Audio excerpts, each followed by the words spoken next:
holding this hearing, and I look forward to continuing to work with you throughout this whole process. Thank you.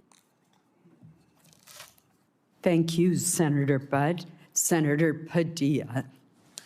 Thank you, Madam Chair, Vice Chair Murray, members of the committee. Appreciate the opportunity to testify on behalf of the people of California, and especially the survivors of last year's devastating fires in Los Angeles County. And I want to acknowledge that some of them are here in the audience today advocating for relief, and I'm proud to work alongside them. As many of you recall, 18 months ago, 60,000 acres across Southern California burned. That's roughly 3.5 times the size of Manhattan. Over 16,000 homes, businesses, schools, and other structures were destroyed. And most devastatingly, 31 Californians lost their lives. To respond, more than 7,500 firefighters worked literally around the clock for more than 3 weeks to extinguish the fires. And those firefighters weren't just from California. Many came from our neighboring states of Oregon, Washington, Arizona, some as far away as Utah, Texas, and Montana. Colleagues, because as Americans, that's what we do. We help each other. We don't condition our response based on who a community voted for in the last election. When Americans need help, we help.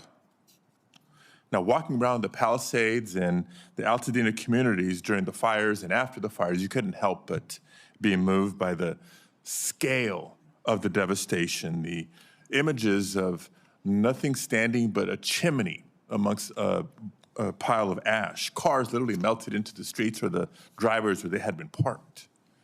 In the wake of disasters like this, Congress has historically come together on a bipartisan basis to provide aid and long-term recovery funding to help communities recover and rebuild, regardless of whether the disaster was in a state represented by Republicans or Democrats. But instead of following that historical practice, this administration has left California waiting for more than 1.5 years, while asking Congress to fund hundreds of billions of dollars for other purposes. I want to be crystal clear. No disaster-impacted community, regardless of where it is located, should ever be held hostage or treated as a bargaining chip for other political priorities. Californians in Altadena and the Palisades have now waited more than 18 months.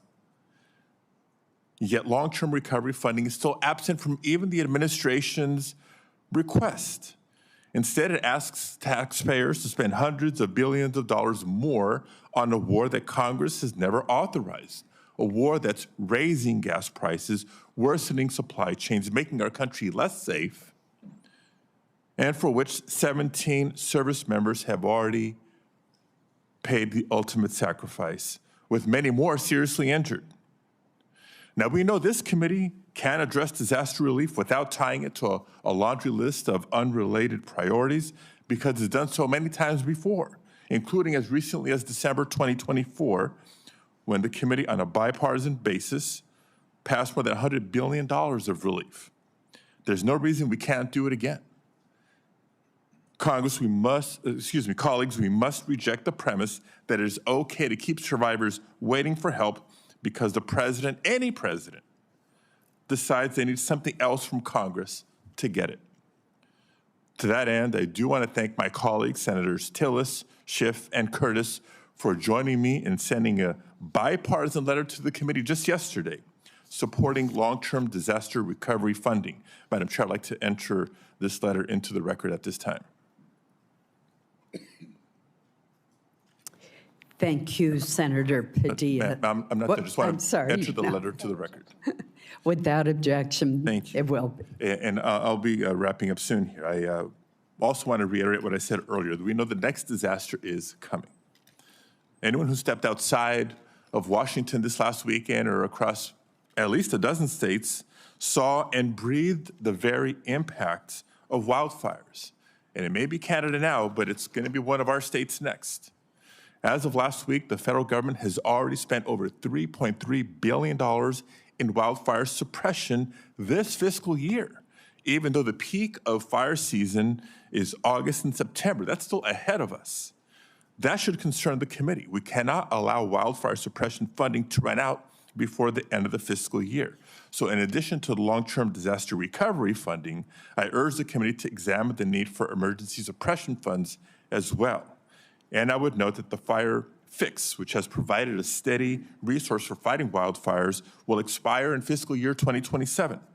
Congress needs to extend and increase that funding to ensure firefighters have all the resources they need to respond to the ever-growing threat of wildfires. I'll close by reiterating what I said at the outset. Disasters do not distinguish between red states and blue states. And when it comes to disaster aid, neither should Congress. So thank you again for holding this hearing and allowing me to be a voice for my constituents and for disaster survivors across the country. I look forward to working with this committee to ensure that everyone has the resources and support that they need to recover and rebuild, regardless of which state they call home. Thank you very much. I appreciate the testimony of the entire panel as we consider the supplemental submitted by the administration. Your testimony is very helpful to us. Thank you. I will now ask that our second panel of witnesses come forward.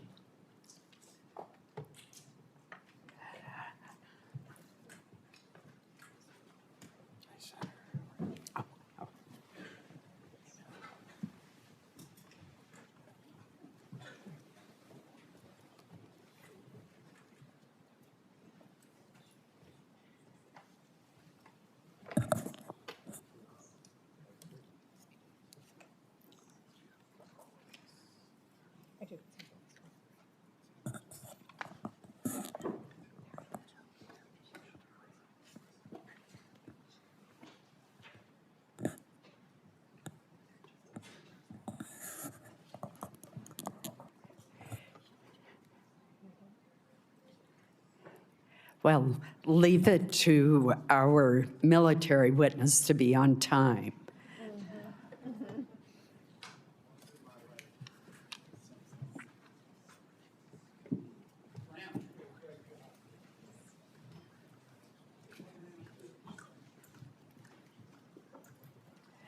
While we are waiting for our second panel to be seated, let me introduce them.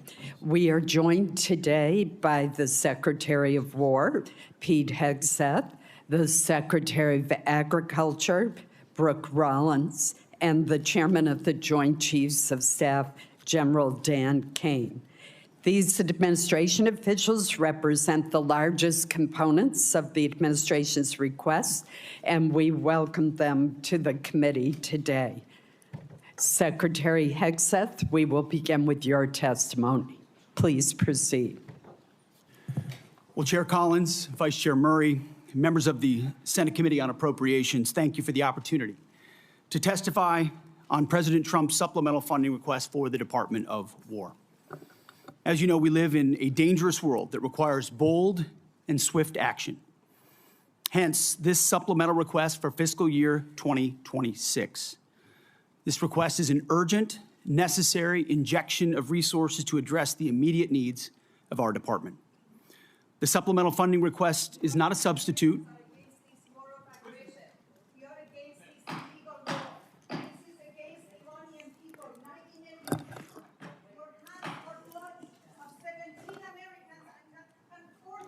The witness will suspend until order is restored in the committee room.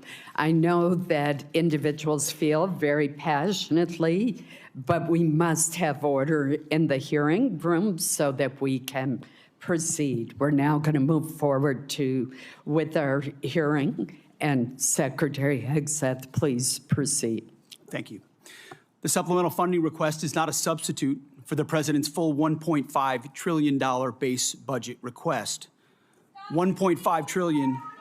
Stop bombing our children in Iran and Palestine. This is illegal. Mr. Secretary, please suspend until order is restored in the hearing room.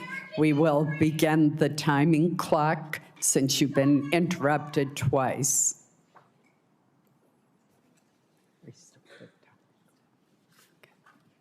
Thank you. Please proceed.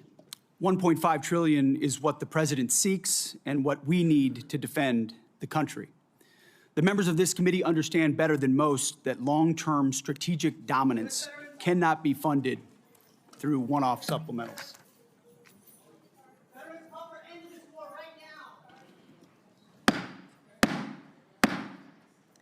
now. We will have order in the hearing room.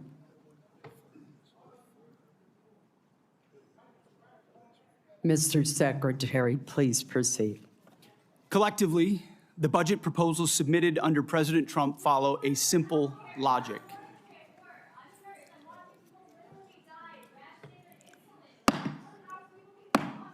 I would ask that the Capitol Police, whose professionalism I admire, remove those who are seeking to disrupt the hearing. Please proceed. President Trump's following a simple logic. The military requires a generational investment to deliver on peace through strength. We know the best way to create peace is to prepare for war, to deter it. And that's exactly what the Department of War is doing, building a force so capable that it would be absurd for anyone to challenge it. As the direct result of neglected priorities and gross negligence that ignored threats left over from the previous administration, President Trump inherited a set of global and domestic crises, deferred maintenance almost across the board. Instead of steering the ship through gathering storms, former leaders let our military languish through social experiments and globalist appeasement, sheer weakness. Under President Trump, we have built a different type of department. The Pentagon is no longer run by bureaucrats. Instead, it's led by combat-tested veterans and world-class business leaders who are running the department like a business, and tech titans who are bringing lethal innovation to the battlefield. We're also at a different moment, and we cannot afford inaction. If we don't make critical investments right now in tech, in compute, in AI, in autonomy, in space, our adversaries who are already making these types of investments could outpace us. Without these funds, we face critical shortfalls that threaten our ability to also simply pay our service members, rapidly replenish equipment and munitions, and sustain vital operations without disruption. This supplemental request serves two purposes: sustain our military readiness to meet this year's new demands, and accelerate critical capabilities to replace and augment those we have used in contingencies. But make no mistake, this is not a one-for-one replacement. We are upgrading and we are modernizing across the force. On the readiness front, we requested $21 billion. This will fund military pay, replace much of the equipment utilized during recent operations, sustain forward-deployed forces, and grow personnel and strength while stabilizing mission-critical fueled shortfalls and supporting the National Guard. On the capabilities side, we requested $46 billion. These funds will expand production lines and accelerate delivery of high-demand munitions. We're talking about solid rocket motors, JDAMs, hypersonics, and counter-drone capabilities. Additionally, we will use this investment to secure digital and space dominance, including resilient satellite networks. Department leadership recognizes that appropriating those funds is just the first step. Once funds are appropriated, or apportioned, to the department, we need to promptly execute on them, and that's why we're requesting targeted legislative authorities, like transfer authority, to prioritize our greatest needs and opportunities, multi-year procurement for weapon systems, revolutionizing the speed and scale of munitions procurement, and New START authorities.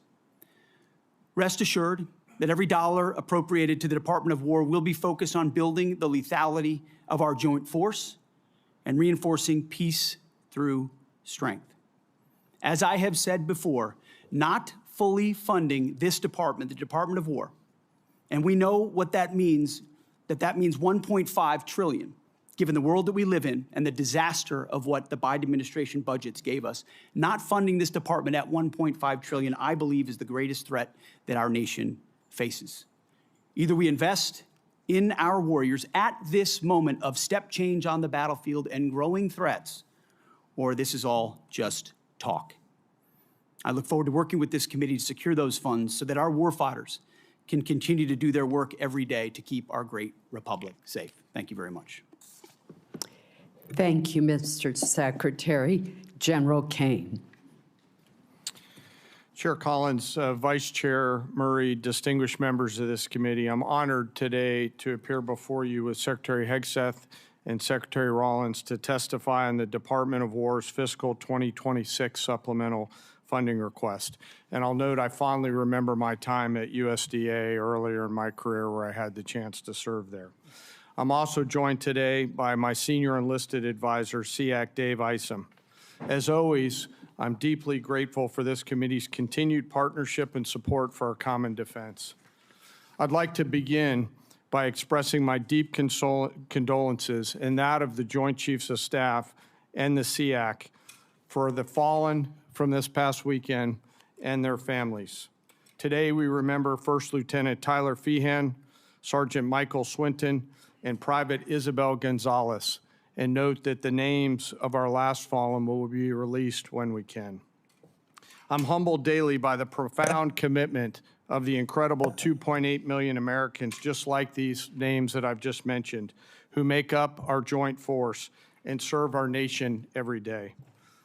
Also, on behalf of the Joint Force and the Joint Chiefs, I want to express my sincere and heartfelt condolences to the family of Senator Graham for their loss and all of you for the loss of your colleague. The Joint Force remains grateful for his 44 years of service, both in and out of uniform. There is no doubt he made a difference to the safety and security of our nation. On July 22nd, 1940, General George C. Marshall said, and I quote, "For almost 20 years, we had all of the time and almost none of the money. Today, we have all of the money and no time." His words resonate powerfully with me today as we find ourselves in a somewhat similar situation. I've come to you today to request the necessary funds while in the window of opportunity, while time is still on our side.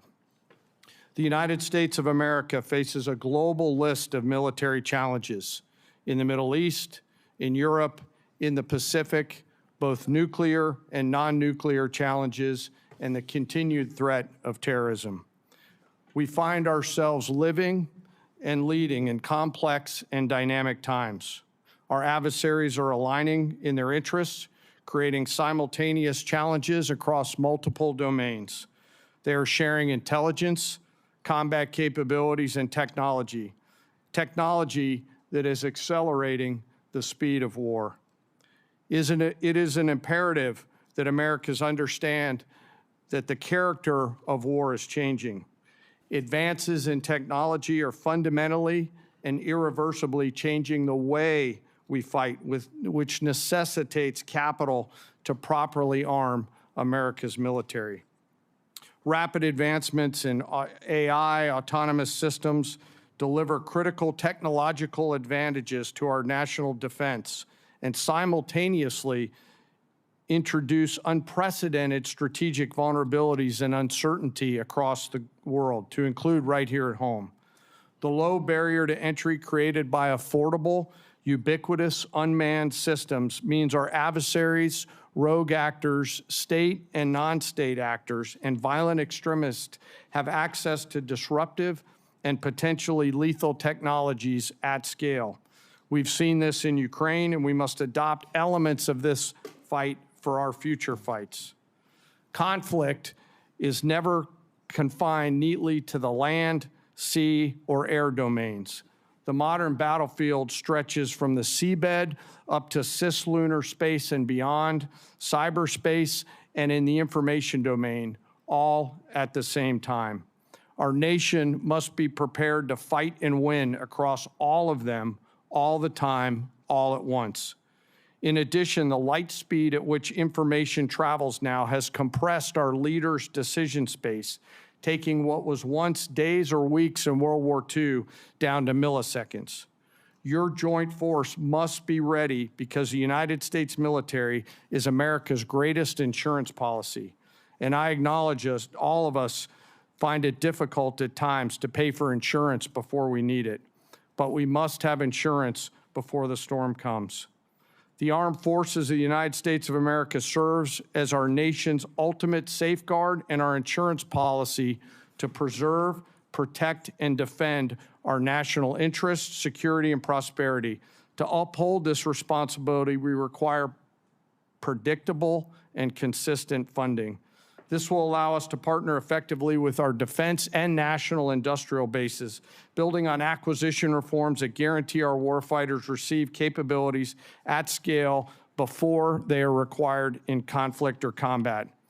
I'm struck by this season of American history we find ourselves in, and I continue to ask myself, if not now, then when? And if not us in this room and the rest of the Congress and the nation, then who?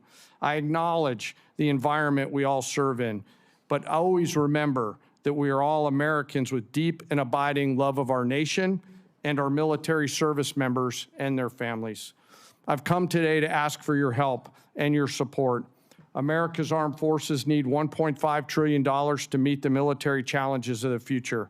This supplemental is a part of that, and to be allowed to use this capital to pay for military personnel, operations and maintenance expenses, and accelerate investments on critical technologies, as the Secretary just mentioned. It is critical that we stay ahead of our adversaries, and we must have the funds before we're out of time.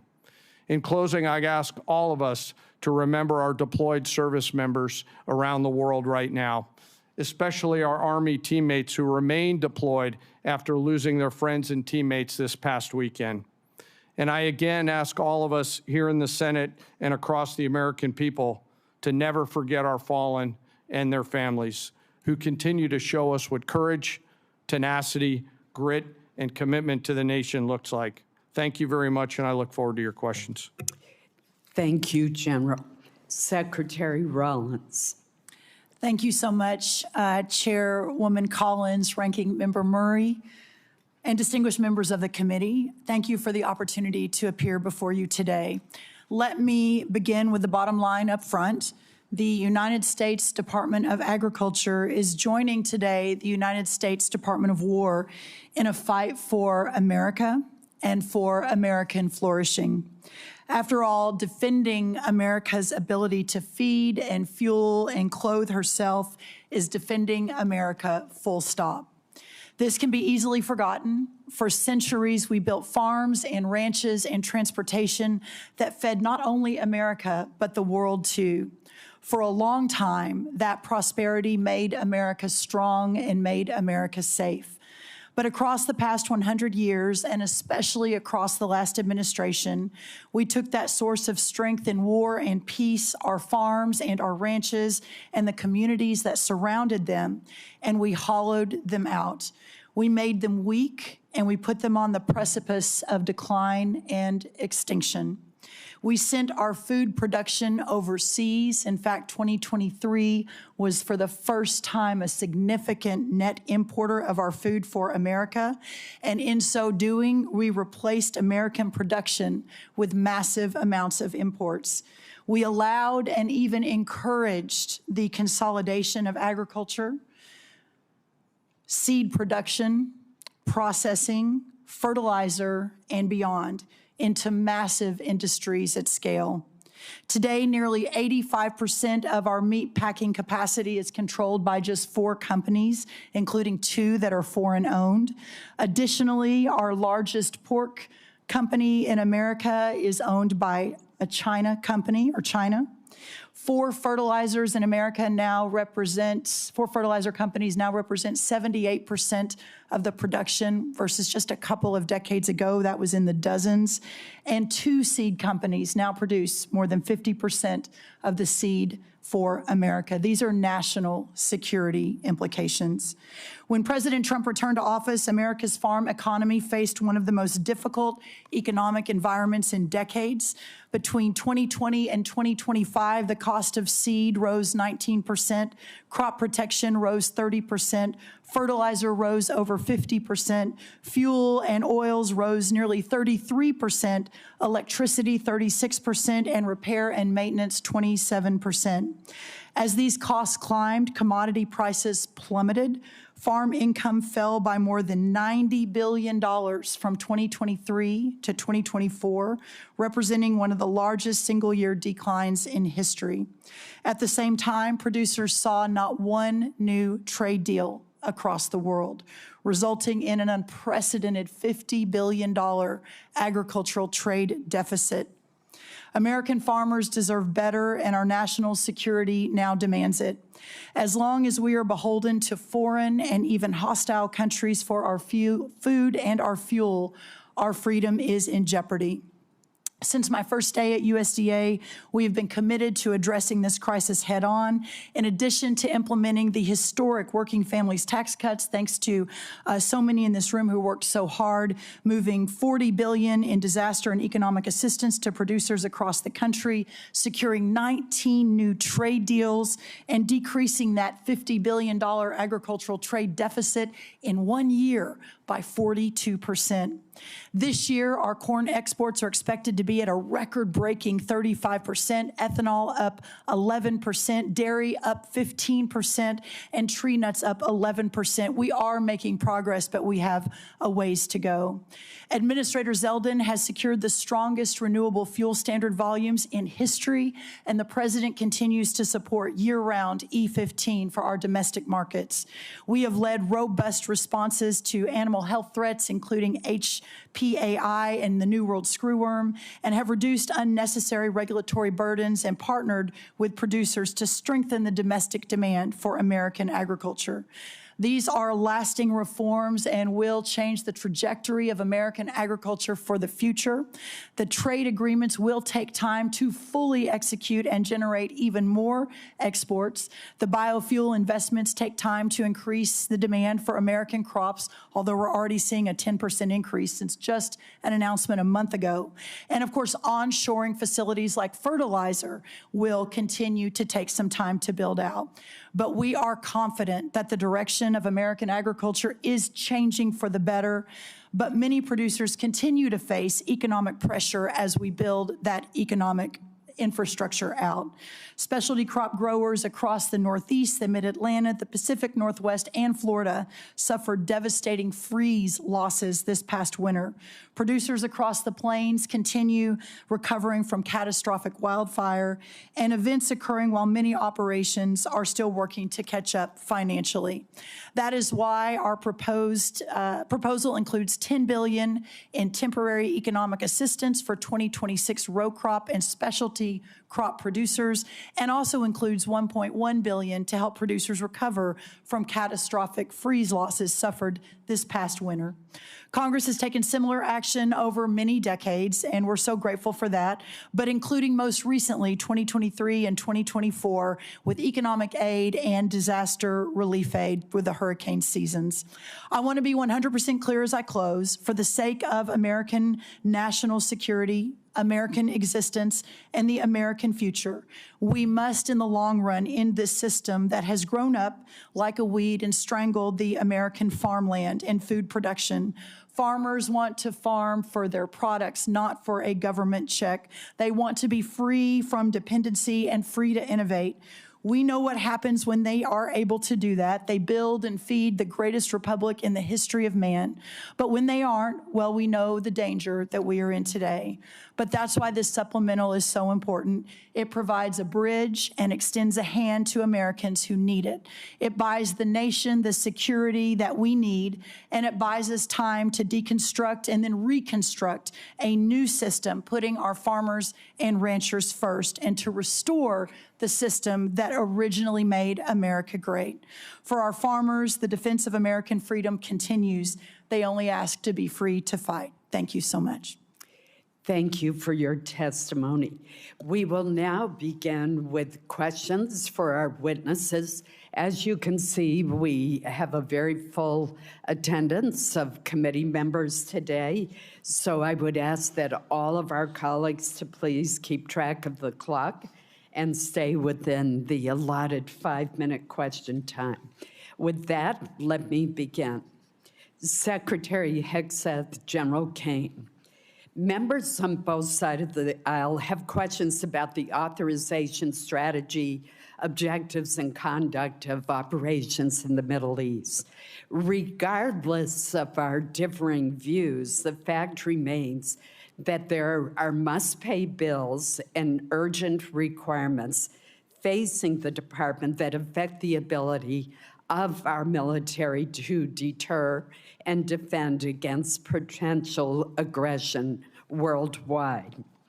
Portions of the supplemental request go toward paying these bills and are necessary to restore readiness, repair, or replace battle damage to aircraft, ships, or bases, and address urgent munitions challenges.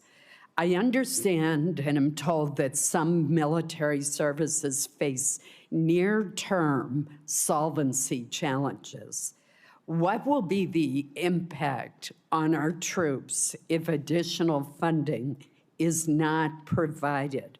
Are there military exercises, for example, that are at risk of cancellation?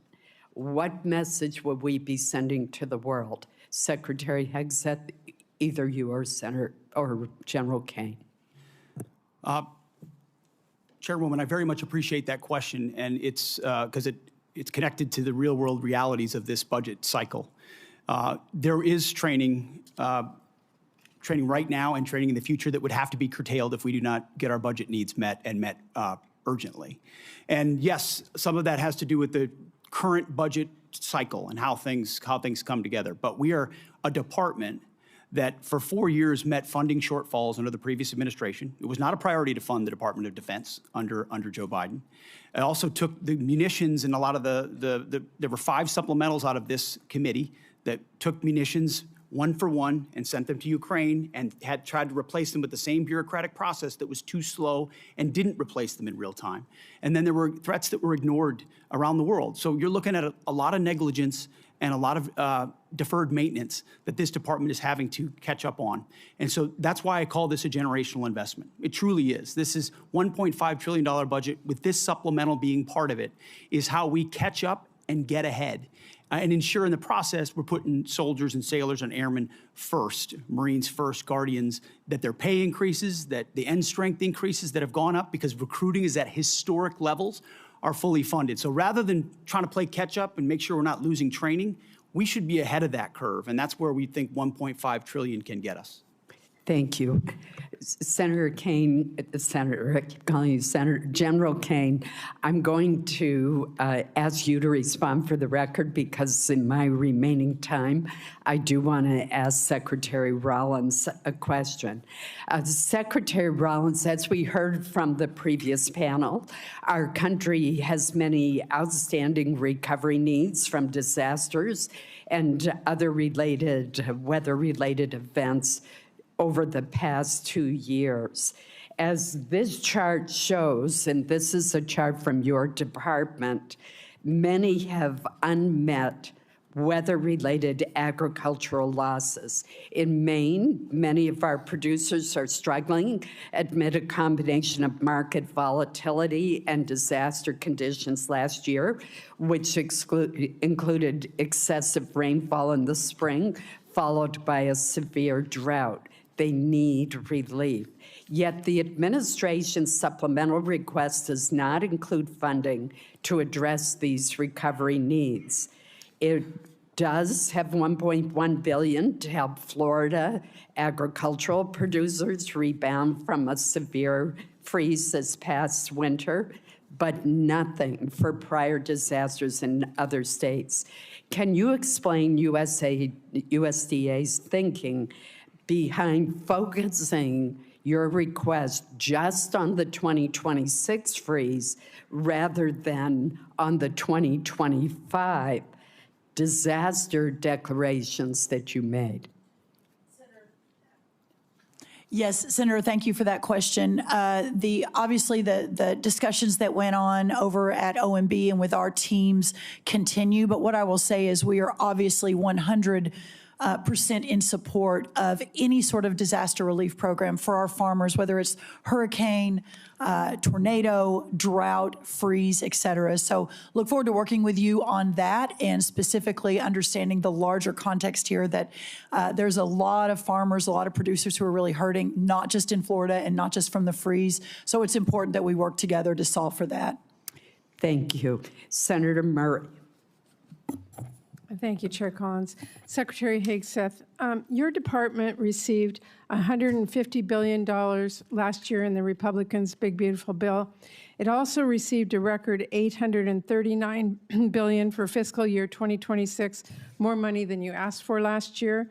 Combined, that is $1 trillion budget for the year, and as I already mentioned, your department has yet to spend half of the reconciliation funds. And despite that, you are here today asking for tens of billions of dollars more for things that you've already asked for in your FY27 request or that have nothing to do with Iran. This administration has tried to sell this as an emergency request, but it may be better understood as an attempt to skirt the normal appropriations process. Here are just a few of the things requested in this Iran supplemental. $800 million for the National Guard to patrol D.C. even longer.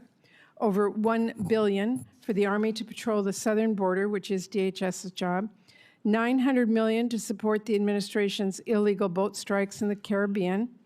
Over $18 billion for munitions, which you've already requested in your FY27 budget request.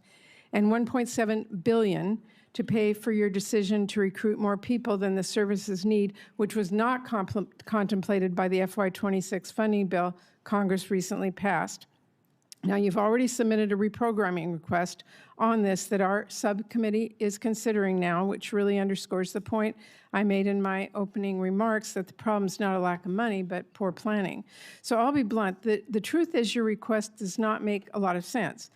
So let me ask you a simple question. Why exactly are billions of dollars more for the National Guard and this administration's illegal strikes in the Caribbean urgently needed for the Iran war? Well, Senator, I wouldn't, of course, agree with your characterization, but why this kind of spending is needed is because of the gross negligence and neglect of the Biden administration inside our department. Ran it like a bureaucracy, abandoned our strength posture around the world, so we're having to reestablish deterrence. You mentioned the end strength numbers, and I will acknowledge that we are ahead of schedule on end strength in recruiting. 8,000 in the Navy, 6,000 in the Army, 4,000 in the Air Force. Because under President Trump, there's been record and historic over 30-year recruiting records inside our department since he won the election because the American people didn't want to sign up for what Joe Biden was providing our military. Let me and be they blunt. want to sign up for what President Trump is doing in his leadership. And so those are good problems to have that we need to fund and a reflection of momentum. And this budget will allow us to continue the kind of momentum that gets us ahead. My point is that a lot of this request does not feel like an emergency. And let me move on. Secretary Hegseth, like most Americans, I've had a lot of trouble following this administration's contradictory statements about the war. On April 8th, you said, and I quote, "Their missile program is functionally destroyed, launchers, production facilities, and existing stockpiles depleted and decimated and almost completely ineffective." Mr. Secretary, Iran has been firing at U.S. military bases in the region and its ships for the last week. How is it possible, if their capabilities were, quote, functionally destroyed 3 months earlier, as she claimed, for them to be doing this now? Well, Senator, Iran is at the weakest point militarily it has ever been in the past decade. Certainly, maybe in 47 years, as they've gathered effectively a terror army. And that terror army was built to try to create conventional capabilities to defend against a pursuit of nuclear weapons, which meant thousands of ballistic missiles, many of which we have destroyed, others of which they have put inside facilities and hidden in underground facilities. And that's what terror regimes would do. So I acknowledge they still have capabilities, no doubt. But the amount of damage that we've done to them over the course of of these series of operations has put them in the worst place they've ever Okay, been. well, let me move on. On May 5th, you claimed that Iran doesn't control the strait, and you said that there was a, quote, powerful red, white, and blue dome over the strait. If that was true, how did Iran shrink ship traffic in the strait to a trickle again last week?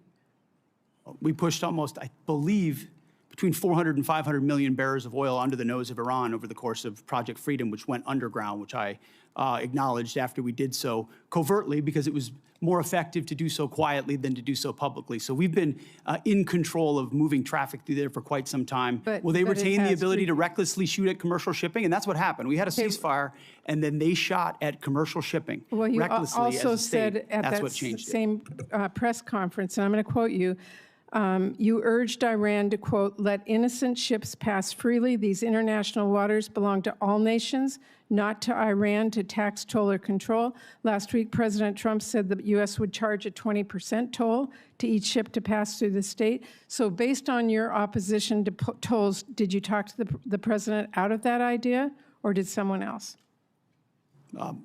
Iran's not charging tolls, and they're shooting at ships right now. But Trump said that he wanted to charge a 20% toll.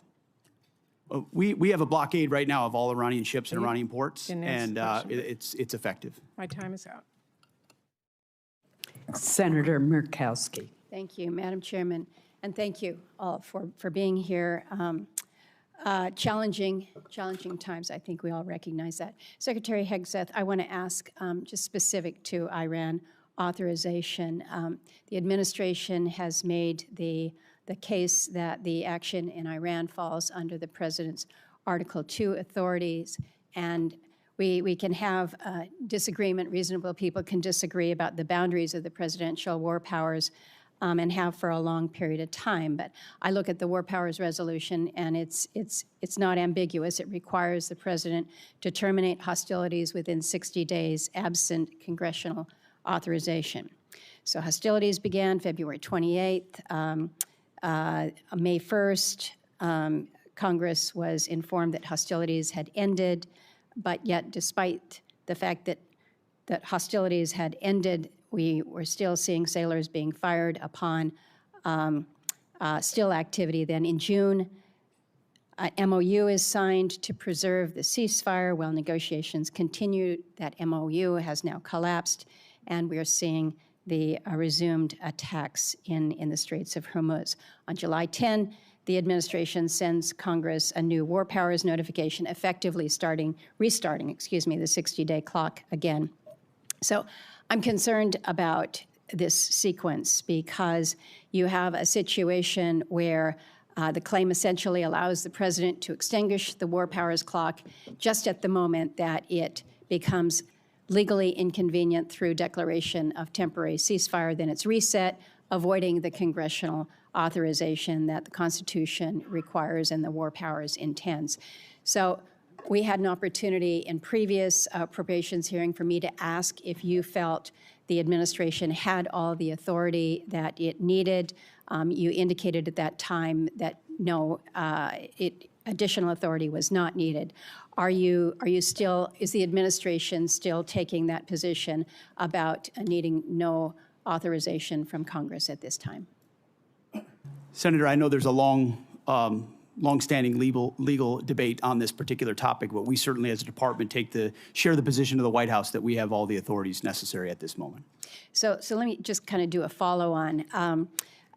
In the Clinton administration, this is 1999, there was an operation that was launched, Operation Allied Force, NATO airstrikes against Yugoslavia. There was not a prior congressional authorization that was sought. President Clinton notified Congress under the War Powers Resolution, and then subsequent to that, sent Congress an emergency supplemental funding request. It was about $6 billion to cover the cost of Kosovo operations. Congress then passed a supplemental package that covered the president's request plus additional military funding. But Congress never passed a standalone authorization for use of military force in Kosovo. When the war powers clock was set to run out then in May of 1999, the Clinton Justice Department's Office of Legal Counsel issued an opinion holding that the supplemental appropriation itself, passed without any authorizing language, satisfied the War Powers Resolution requirement.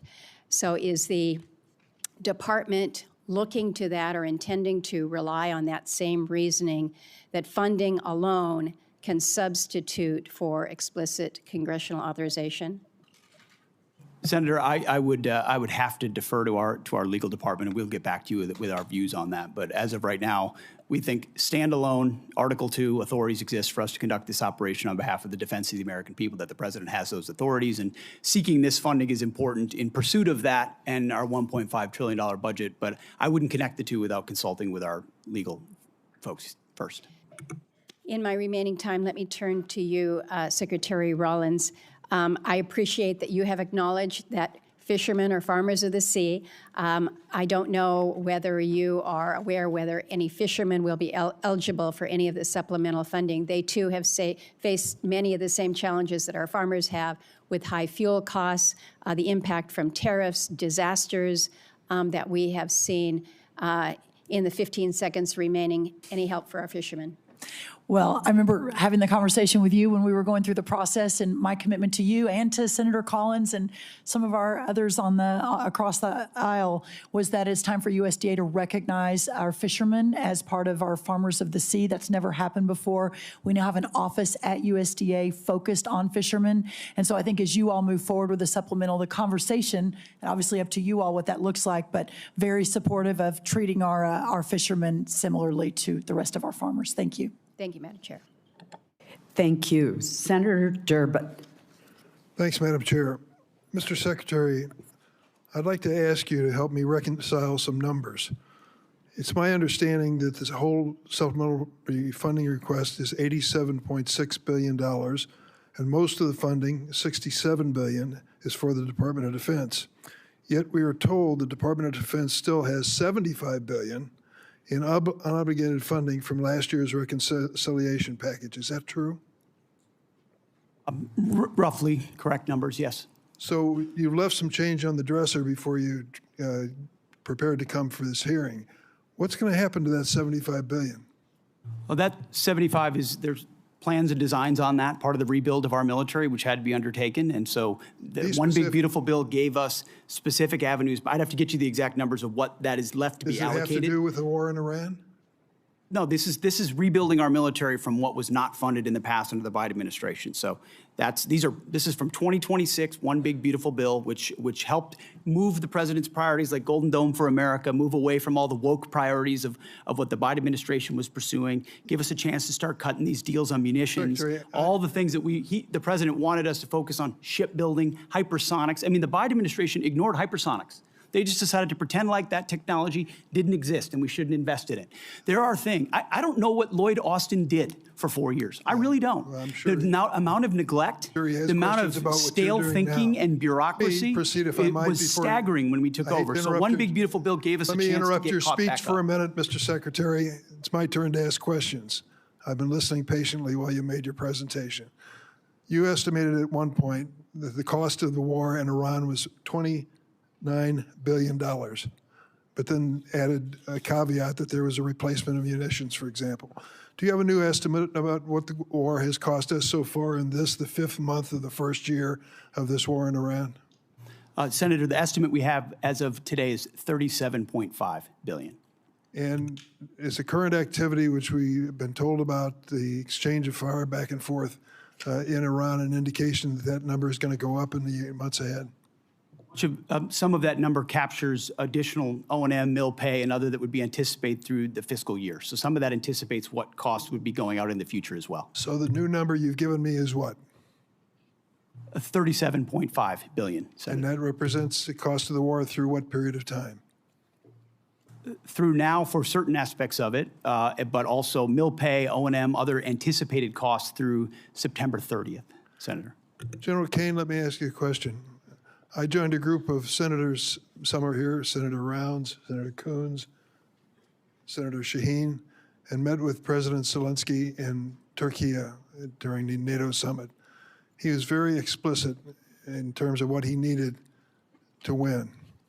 He feels the momentum in Ukraine is moving to his side and that he is putting a foot forward instead of back.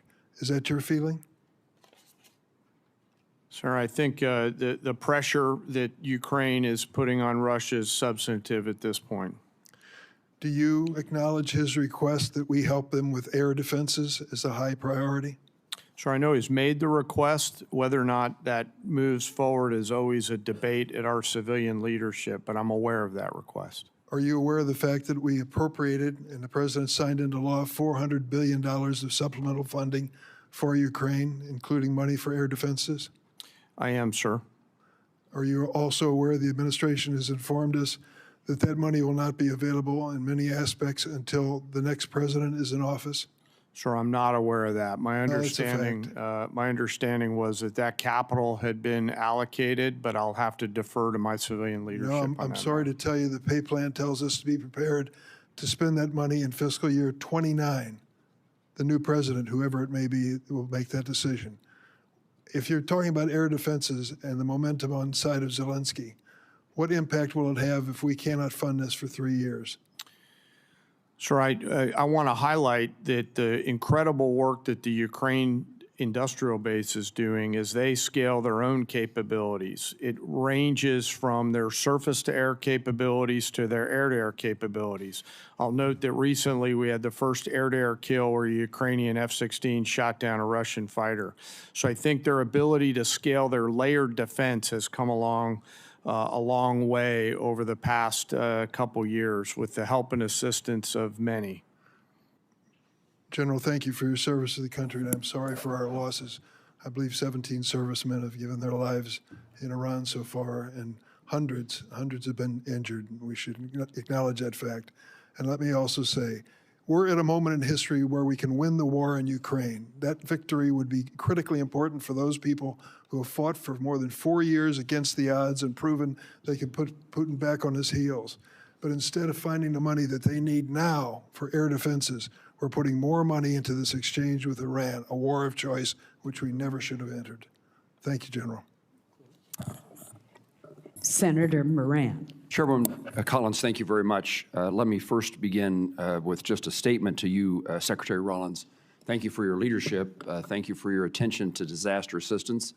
Hugely significant and important in many states represented here, but across the country. And it is as challenging circumstances as I've seen farmers in my time and representing them in the United States Congress. And I appreciate my colleague, Senator Rounds, for making that case today. I appreciate the efforts by Senator Bozeman, the chairman of the Ag Committee, and Senator Rounds and his Vice Chairman Shaheen for their efforts here on this committee for that effort. Secretary Hegseth, let me ask you about your recent visit to the 101st Airborne Division. You saw the MV-75 Cheyenne. You saw it firsthand and heard from soldiers, as I understand it, about the next generation capabilities, how they will transform the way we fight. The Cheyenne has broken through, and it appears to me, in the acquisition bureaucracy to deliver a capability for our warfighting much faster than it otherwise would have happened. As you look across acquisition, I mean, we're here talking about appropriations, but the ultimate success we'll have in defending our country is putting that money to work as quickly as possible. So as you look at acquisition, what would you tell me we learned from the Cheyenne? Is it a model how the department it intends to field the next generation of capacity going forward? What does the program need from this committee to meet both the schedule and the necessity of its capabilities? Senator, I appreciate the question. I think it's one of the untold stories of our department is how we've tried to revolutionize the speed and scale of new acquisitions and procurement. Some of it through munitions and ensuring that companies pay for building their own factories and their own assembly lines so that we're saving billions and billions as taxpayers while companies invest. And when you invest in something with your own money, you want to see it succeed ahead of schedule and on time. Also opening the aperture so it's not just the prime contractors that are competing, but new entrants who make high cost and low cost capabilities. I think in particular on the Cheyenne and the Black Hawk and the replacement, The gap that some have identified could exist based on the hesitation on speed and replacement exists because of an austerity mindset, again, that goes back to the Biden administration of divest to invest.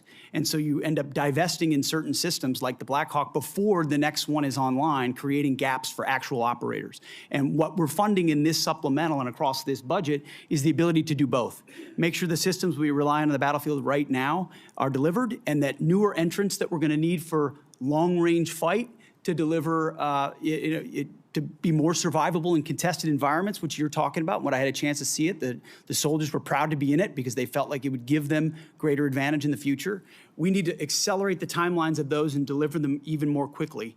And when you allow new entrants with all the right incentives, those things happen, and it's happening in that program. Will that take place, I think you may have just said this, but will take place in this circumstance of the Cheyenne? I believe in this administration, because of the policies of this administration, it is likely to do so. Just like the B-21, just like the F-47, just like so many other of our exquisite munitions that otherwise would have taken years and years to even get into development. We're moving those things left by, in some cases, years, so that we get them in the hands of warfighters who would need them right now and not held up in bureaucracy in this town.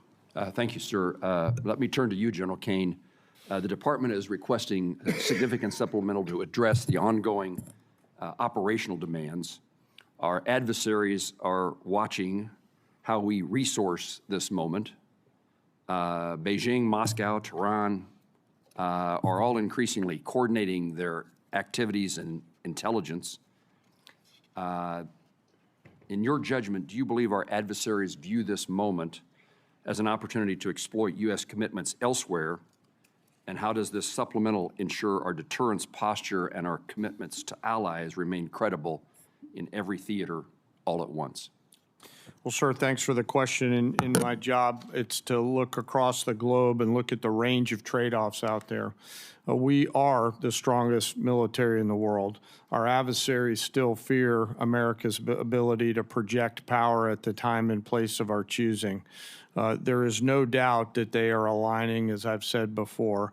And I think this supplemental and whatever funding structure the Congress, working with the executive branch, decides to structure and give us the capital, we'll use that capital to ensure that we sustain that, sir. You're assuring us that this supplemental and further efforts will reduce the risks to our nation and its national securities issues. Yes, sir. I view this, and I've spoken to some of you on the phone leading up to this. I view this as future investments to buy down risk, similar to what I said Marshall thought through in those heady days in 1940, where the need to invest capital early to deliver scale is an opportunity that I hope we don't miss, Senator. General, thank you. Thank you, Chairwoman.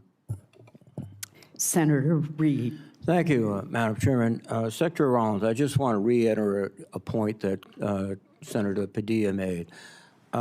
We have $10 billion in this request for Midwestern farmers who are suffering because of the interruption of fuel and fertilizers because of President Trump's war, unauthorized war. Yet, many states, blue states particularly, have submitted requests. Rhode Island has one. February, we had the worst snowstorm in our recent history, and we've been denied by the president. In fact, if you look at the numbers, 20% of blue states seem to get approved and about 80% of red states. I'm making a point, not asking a question. This is unfair. Thank you. Secretary Hegseth, on February 28th, when you initiated this war without authorization from Congress, the Straits of Hormuz was open and providing vital fuel supplies for the whole world. Now they're closed effectively, impacting globally the price of oil and the economies of the whole world. But the Department of Defense has been planning for potential operations against Iran for many, many years. And one of their obvious assumptions was that the Strait of Hormuz could be closed. Were you unaware of that? Senator, you are correct. Nobody plans more and looks at more contingencies than our department. And so, of course, undertaking a historic effort like this, of this scope and scale, of course, the Strait of Hormuz was front and center in every single aspect of that.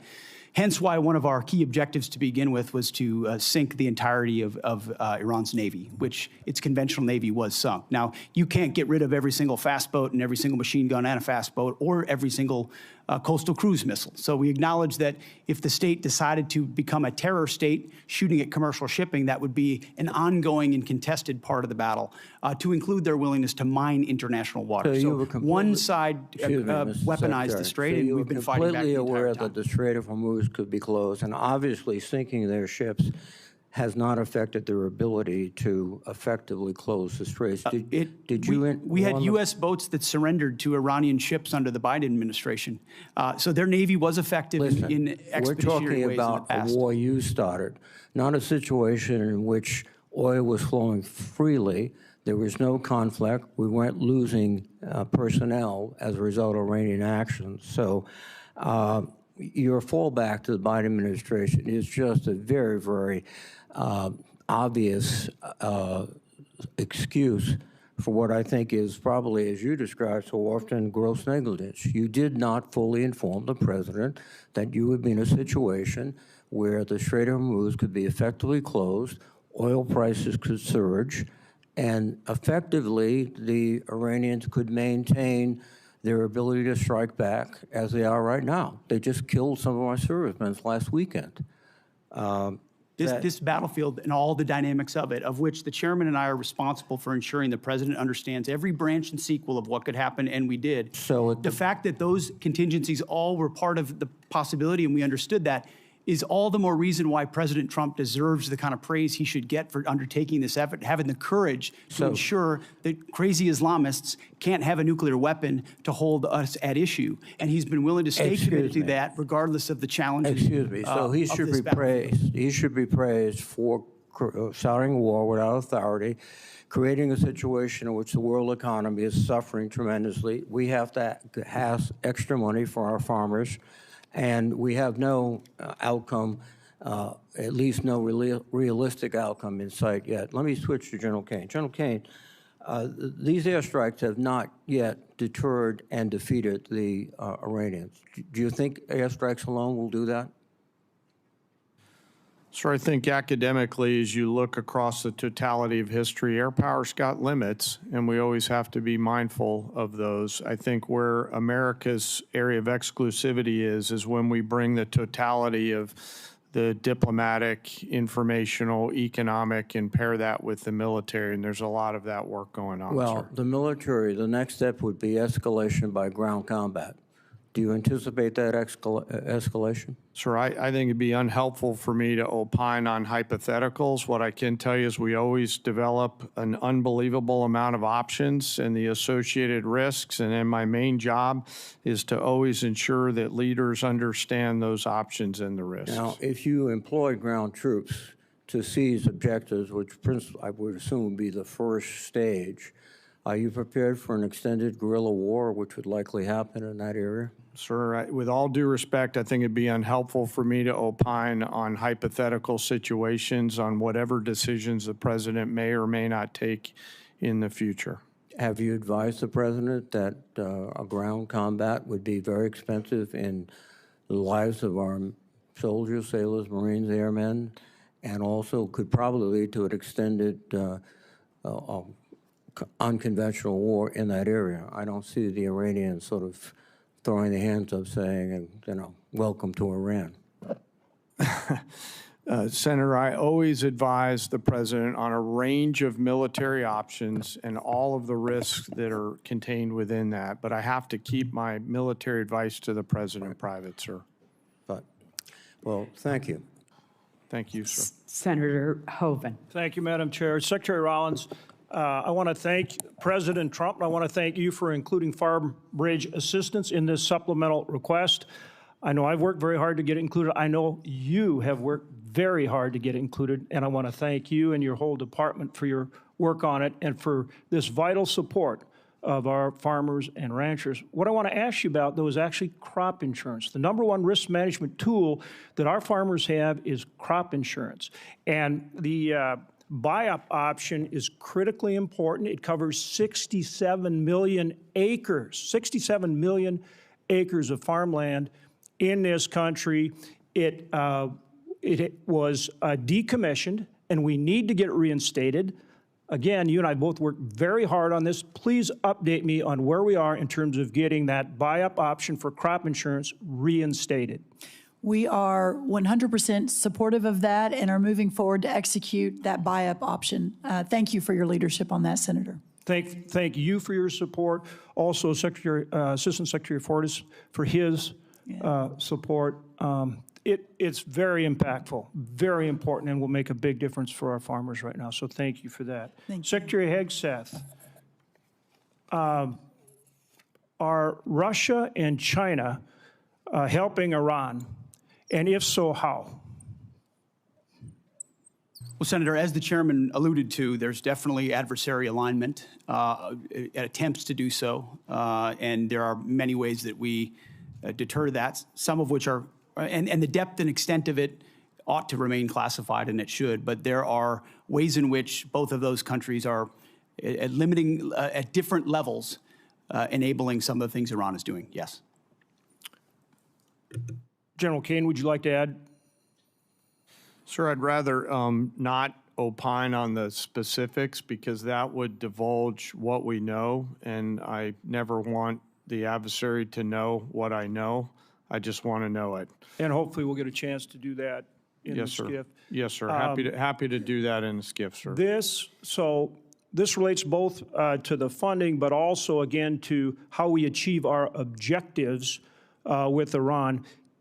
Starting with you, Secretary, can we get to the point, and we're seeing continued, I think, improvement and progress on this, but essentially where we can work, and hopefully our allies they need to step in there with us, but where we get to the point where we can operate in the Strait of Hormuz, but keep Iran blockaded. We're continuing to get better at that, but that's how we they'll never do anything that they say they're going to do. They've proven that over and over. We have to keep the pressure on. But if we can do that effectively, we keep the pressure on and achieve our objectives. Tell us where we are in getting that accomplished. Senator, I think that's a really good point. That's effectively what we did to create the pressure that led to the circumstances of the MOU, which was we're running a route where ships, and we did it covertly in cooperation with Gulf countries and others who were willing to take some of the risk with our protection and then maintain the blockade. So effectively, oil's coming in and out, oil prices are coming down, but our blockade is staying and the pressure is mounting on Iran. That's something we have done and can continue to do. We moved into an MOU where Iran said we won't shoot at shipping, and then the IRGC turned around and decided to start shooting at commercial shipping again, at which point the president, I mean, as he should, cannot tolerate that, and so we respond, as he said 10 times, you shoot at ships, we're going to shoot at you overwhelmingly, which we have been doing now for, I believe it's a 10th consecutive evening. So consequences come with the willingness to shoot at commercial shipping. Our blockade has been reimposed and is effectively impenetrable. We got seized a ship inside the Arabian Gulf as well. So there's a lot of different angles to it, a lot of levers we can pull, and ultimately a lot of the strikes that Admiral Cooper and CENTCOM have been undertaking are taking Iran's ability to see and sense away in the Strait of Hormuz, which has tactical benefits for us. And that's what this funding is about. This funding is about making sure that we and our allies can operate in the Strait of Hormuz, which helps bring down energy prices for every single American consumer, and that we force Iran to meet our objectives. Isn't that what this package is all about? This is a peace through strength package. Right. That's what 1.5 trillion has always been about, a generational investment at as the chairman alluded to, a step change moment. We need to be able to do it at speed, at scale, with autonomy, with AI, with exquisite high cost and low cost to be ahead and stay ahead so that you're not just able to do what we need to do in the Strait of Hormuz, but deter adversaries like Russia and China from getting involved in future contingencies. And just General Kane for any follow-up that you would like on that issue. Sir, I wouldn't have anything to add. Okay. Again, thank you, and thank you to all of our men and women in uniform. We appreciate them so much. Senator Shaheen. Thank you, Madam Chair. Secretary Hegseth, since you last testified before this committee, we finally received the spend plan for the $400 million FY26 appropriation for Ukraine security assistance. This funding was passed back in January, and now there are only 3 months left in this fiscal year. And while I appreciate that we now see what most of the funding is intended for, I just heard from the CEO of one of the manufacturers of the defense articles that are contained in the spend plan that they not only haven't received funding, but they haven't even seen a contract. So when are we going to see a contract for those defense articles that are contained in the spend plan for Iraq? I'm sorry, for Ukraine. For Ukraine. Senator, I'll have to get back to you on the specifics of the timeline of that. I'll talk to our policy shop as well as the EUCOM commander to determine where that's at. Well, you've told this committee that you've barely spent half of the $150 billion in reconciliation funding. And if you still have $75 billion available, why are you asking the American people to absorb the cost of a war they don't support instead of asking for transfer authority for unspent reconciliation funding, especially if you can't even get $400 million in Ukraine funding out the door? As I mentioned earlier, Senator, that money from the One Big Beautiful Bill is otherwise allocated to the rebuilding of our military with priorities of the president like Golden Dome for America and hypersonics and other munitions investments that we made up front as we tried to adjust the Biden budget into an America First budget. And so reallocating that away from those priorities is robbing Peter to pay Paul. Those are allocated to rebuild. But my point is, and ultimately we're committed if you can't to spend this it year's on agenda. a timeline that makes sense, why do you need to come back and ask for more money? Wouldn't it be better to spend money that you already have? And one of the things I noted was, or at least I think that this supplemental doesn't include funding to repair damage to our bases or to our military infrastructure in the region. And I have not heard that we've gotten the full extent of any of those damage estimates. So should we expect another request to address that military construction costs? And at what point do you stop asking Americans to foot the bill for a war they don't support on top of an inflated budget request and billions in reconciliation funds that you still haven't spent? Well, Senator, I obviously don't agree with your characterization of that. But I ultimately, appreciate that, but you didn't ask, but I want you to answer my question. I know you don't agree with my characterization. I don't agree with yours either. Well, one of the reasons I take issue with that characterization is something that Senator Durbin said when he talked about Ukraine and he talked about winning. And I appreciate as much as anybody winning a war. But I sit in front of a committee that wants to talk about winning a war that's been going on for 4 years and talks about strategic defeat of a conflict that's been going on for 4 months to prevent Iran from getting a nuclear bomb. I would hope for some perspective in this town of the historic nature of what President Trump is undertaking.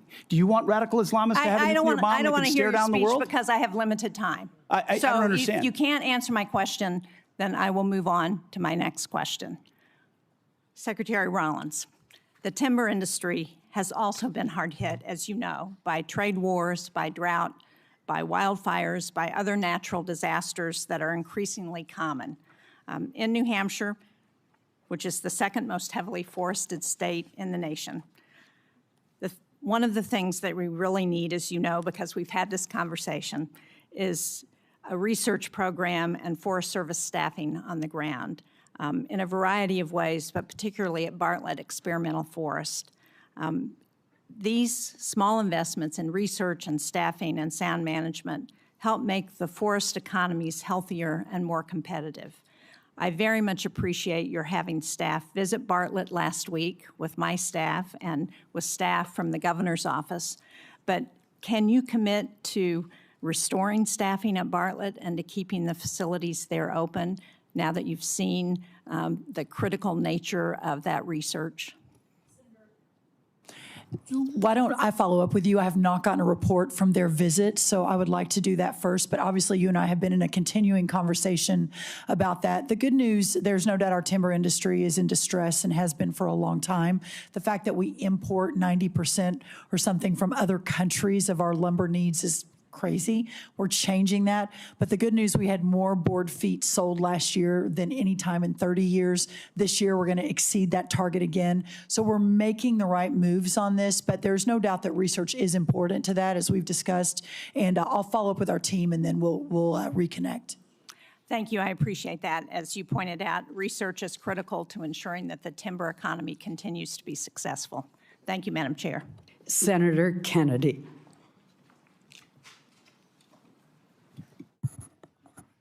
Thank you, Madam Chair. Thank you all for being here today. General, in the war between Russia and Ukraine, who do we want to win? Sir, I want Ukraine to win. Is Russia America's friend? I'm sorry, sir, I couldn't quite hear your question. Is Russia America's friend? I think that depends on your definition of friend. I think it's a complicated relationship. But no, I don't think they're our friends. Thank you. If we could cut off Russia's cash flow, which depends substantially on its sale of oil, would that help Ukraine win?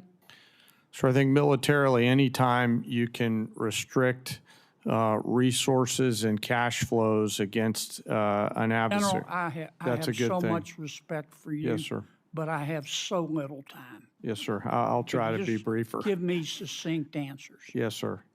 It would assist a. Would help, wouldn't yes, sir. Yes, sir. Okay.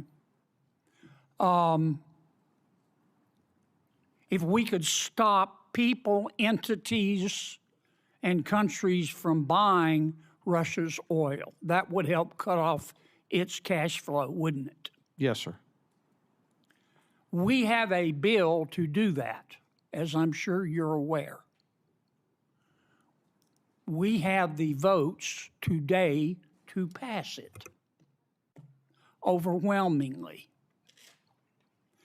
I also have enormous respect and admiration for our majority leader, Senator Thune. But I hope everybody on this panel will today contact Senator Thune and ask him to bring that bill to the floor. We should vote on it at a minimum of next week. Some of my colleagues, General, want America to just stop in Iran. End the blockade, bring all of our warriors home. What would be the consequences of that, in your estimation? Sir, I think termination criteria is always a political decision. However, I assess that Iran will continue to be a challenge moving forward, so we have to be thoughtful Will about they that. put tolls on the strait? I don't know, sir. That's a decision that's a hypothetical and will depend on what happens It's not in the future. hypothetical. We've got a blockade to stop them. We do, sir. That's General, putting I want you economic to look me in pressure the on eye. Iran. I'm not asking you for, I'm not trying to get you in trouble. I know your advice to the president is private, but this is serious as 4 heart attacks and a stroke. Now, what happens if we come home and end the blockade to the world? Sir, Iran has the potential to continue to be a threat, and we will need to prepare military Will they options to toll do the that. strait? Sir, that's a hypothetical question, and I don't know the answer to that. Oh, it's not hypothetical. We come home. It's not going to be hypothetical. You know that, General, and I do too. And I appreciate your discretion, but we're down to it. We need some hard answers and some straight talk. What'll happen, Pete? Senator, I would agree with the chairman, but the likely outcome is they would try to impose their will on the waterways in ways that the world would not like. Call it a toll, call it a fee, call it an exchange, call it control. They would do something that they would try to hold it at issue. Yes, sir. Would they try to commence development again of a nuclear warhead? Part of the reason President Trump had to have the courage to do what he did after Midnight Hammer is that they didn't give up their ambitions even though their nuclear sites had been obliterated. So this is a regime hell-bent on nuclear ambitions, and Guys, President Trump's we need been willing to straight go after answers. We need straight answers. Do we have the ability to destroy whatever is underneath Pickaxe Mountain?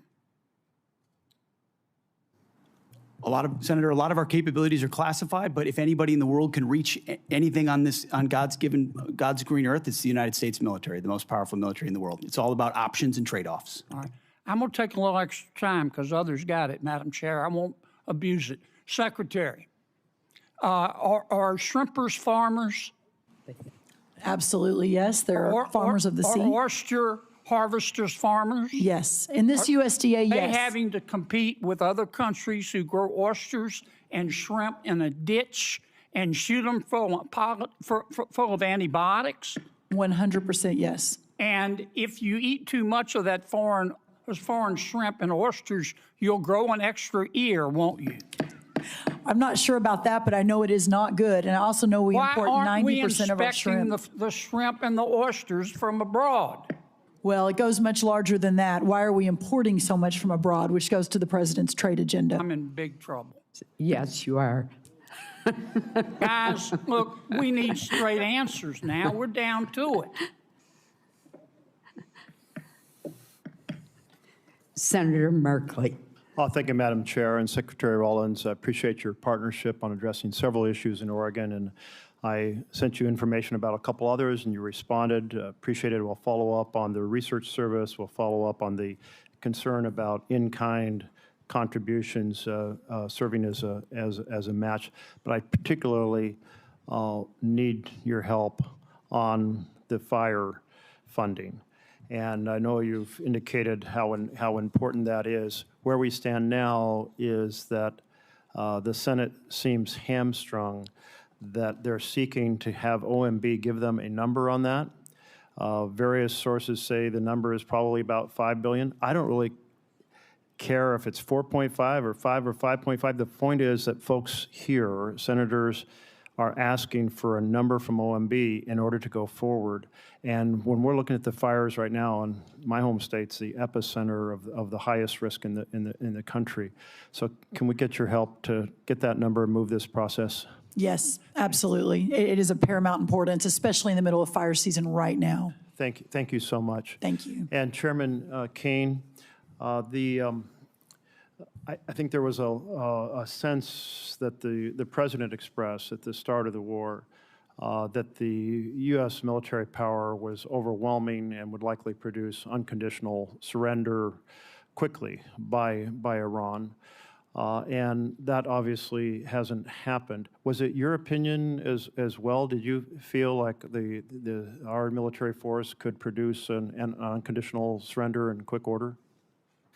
Sir, I won't, with due respect, I won't share my private advice to the President. What I will assure you and the American people is I always speak truth to power and offer an accurate assessment of what my assessment is of both our readiness, the plans and activities that might be undertaken, the associated risks, and the secondary and tertiary considerations that go with those opinions or options. Thank you. So you feel like the various risks that the Iran could possibly close the strait, despite the destruction of their navy, that the possibility of assassinating their political leaders and their military leaders could produce a strengthened hardline and weaken the reformers, that Iran would have the ability to sustain its ability to attack sites throughout the Middle East, that the initial requirements of the war could surely deplete our basically high-end standoff munitions, that this could affect our relations with our allies. All those were factors well considered in this decision to go to war? Sir, as I said, I won't opine on or share my private advice to the President. I'm not asking about your Vice President. I'm asking you. Did you understand these issues, or have these become revelations as the war's unfolded? Sir, my job is to understand all of the considerations that go into the carefully considered use of military power. Let me ask you this then. Yes, sir. I understand why you don't want to respond, but these are all massive risks that seem to be poorly weighed in the beginning of this misadventure. Currently, there are reports that we have hit the Bonji desalination plant that provides water to about 20 villages or about 10,000 people, and we also damaged the desalination plant at Ketchum Island. Were these deliberate targets by the United States? So I'm not aware of those as being particular targets, nor am I aware of those reports, and I'll have to go back and get back to you on that. If you could, I'd appreciate that. You are aware that infrastructure that civilians rely on to survive is not generally considered legitimate military targets? Sir, as you know, we have a robust process which considers a target that goes through a system that looks at a variety of considerations to include what you're alluding to around both purely civilian or dual-use targets. I have trust and confidence in CENTCOM that they're looking at the range of those things on a daily basis. It sounds like you are assuring us that we will, the United States, not target, even in retaliatory sense, infrastructure that is generally considered to be primarily for civilian survival. So, as I mentioned, we have a robust process, and you know, we have the most professional military force. It'd just be nice to have you say yes, because this is international law. Yes, if sir. you understand the international law. I do, sir. I've got a lot of lawyers that help me understand. Thank you. Yes, sir. And will you get back to us on that Yes, sir. question of Of whether we course. targeted the Yes, sir. desalination plants, and Of if so, why? My time's up, but I do want to express encouragement to look at what the negotiators have put forward, or advisors, as to whether a 10-day break could facilitate returning to dialogue that might find a path forward. Senator Hegseth. Thank you, Madam Chairman, and I want to thank all three of you for being here today. I am going to direct my first question to Secretary Rollins, and again, I want to commend you publicly for the outstanding job you're doing at USDA. You know, this is my world. As former Ag Commissioner, I hear from a lot of producers in Mississippi, and they are so pleased with your performance, and that is just truly genuine right there.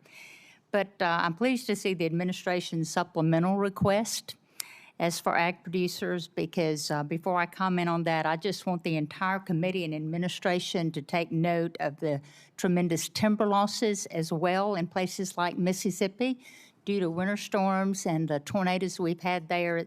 It is significant, and I certainly look forward to working with you with the concerns of the timber sector.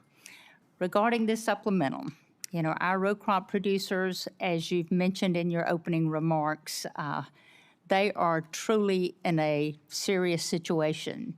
I've talked to multi-generation farmers back home who are the best of the best that did not even plant this year because they could not make the numbers work. And producers in Mississippi and nationwide, you know, we continue to face these economic conditions. They're not going away anytime immediately or soon, but we've seen the commodity prices drop and the input costs just go through the roof. If we want the next generation to stay on the land, Congress, we're going to have to take this opportunity to provide this critical market assistance for our farmers and enact policies that build structural demands for commodities like the Buy American Cotton Act, that year-round E15, all of which would make the paths better, more favorable for these producers going forward. But I appreciate the administration's effort to this date, including the Farmer Bridge Assistance Program that was so valuable, implementation of the updated Farm Safety Net with Working Families Tax Cut Act, and now the supplemental request before Congress. But will you speak to why it's critical for Congress to act swiftly to pass this supplemental and the need for us to pass legislation that drives the demand for farmers' products? Yes, thank you, Senator, for your kind words. A couple of really important points. Number one, as we work to open the markets around the world, and we're seeing, as I mentioned in my opening remarks, just extraordinary numbers. That $50 billion agricultural deficit we inherited a year and a half ago is now down into the 20-ish billion. We expect it to go down significantly this year. Again, the highest price we've seen in over a year in corn is today, in soybeans is today, et cetera. Your point, Senator, about opening up the domestic markets is really really important, whether that's E15, renewable fuel standards. Obviously, the RVOs came out, which is a reason for the drive up in some of our row crop prices in the last month, which is really important. But also, as I mentioned, bringing the cost of inputs down. We are expanding fertilizer, the largest ammonia plant. We're going to break ground in Louisiana in 2 weeks, reshoring, bringing back to America real fertilizer production.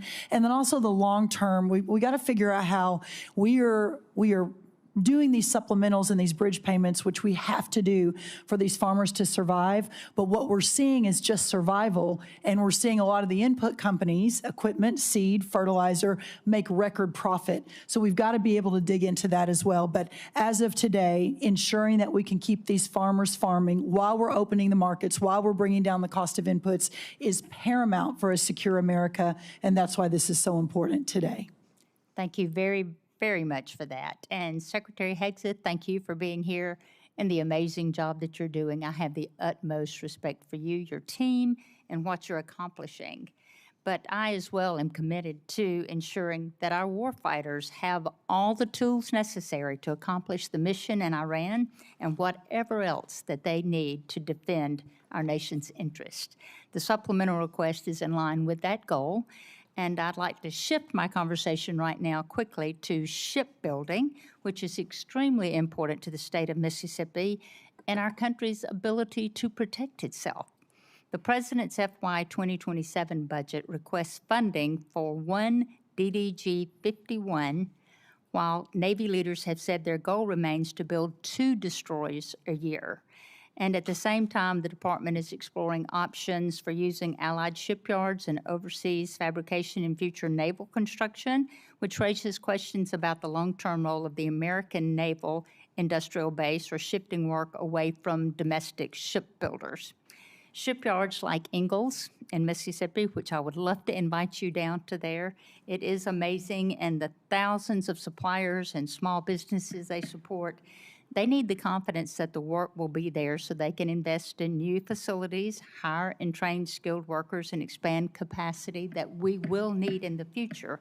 Will you help or talk to us about the department's short and long-term shipbuilding plan and how it gives industry the confidence to invest? You just made the case for this generational investment because of the underinvestment, Senator, in shipbuilding in the previous administration. Just static, flat, bureaucratic, slow. We're having to revitalize that industry. And one DDG is a reflection of a backlog in capability. So as we ramp on more capacity, those numbers of DDGs, the workhorse of our Navy, will go up as we grow that force. The senator's time has expired. Thank you. Senator Coons. Thank you, Chairman Collins, Ranking Member Murray. Thank you, Secretary Hegseth, Secretary Rollins, General Kane, for your service. I want to start with the things I know we agree on. We agree that we should honor our fallen, that we should stop and remember them and console and comfort their families, that we should be mindful of the hundreds of Americans who've been wounded and injured in this war in Iran. General Kane, your observations about how our adversaries are aligning more and more closely. Technology is accelerating, and cheap and lethal and easily accessible drones pose greater and greater risks to our troops, our homeland, and our security. And Secretary Hegseth, that we need to protect our troops wherever our president directs them, that we need to protect our partners and allies, and that the dangerous radical Iranian regime should never possess a nuclear weapon. I think we agree on all of these core basic points. Where I think we may disagree is on this supplemental and on the strategic choices made to achieve some of these core goals. We're 143 days into a war with Iran, a war of choice that we started with Israel, but did not include, consult, or incorporate our core allies, our NATO allies, our regional allies, the American people, and Congress. And the reason to consult and include our allies and Congress and the American people is so that when the costs and the length of a war extend beyond what we'd initially imagined, the American people and their representatives in Congress understand that sacrifice and can continue to support it. I think your first strategic mistake was to not consult the American people in Congress and make a clear case for the reasons behind this war. There have been many, lots offered, and I think our military has executed on the core missions: attack ballistic missile sites, sink the Blue Water Navy, attack their proxies, constrain their capacity. But I frankly think it was entirely foreseeable that Iran would close the Strait of Hormuz, would use cheap, lethal, widely available Shahed drones that they've led the world in manufacturing to attack our bases, our troops, our partners and allies, and impose real costs. Higher costs in fertilizer, in fuel, higher costs for the world, and tragically, increasingly higher human costs for us and for our troops. So 2 questions, 2 general lines of questioning, if I could. Mr. Secretary, your question says, without these supplemental funds, we will face critical shortfalls that threaten our ability to pay our service members and sustain global operations without disruption. You've been asked repeatedly, there's $75 billion appropriated but unobligated.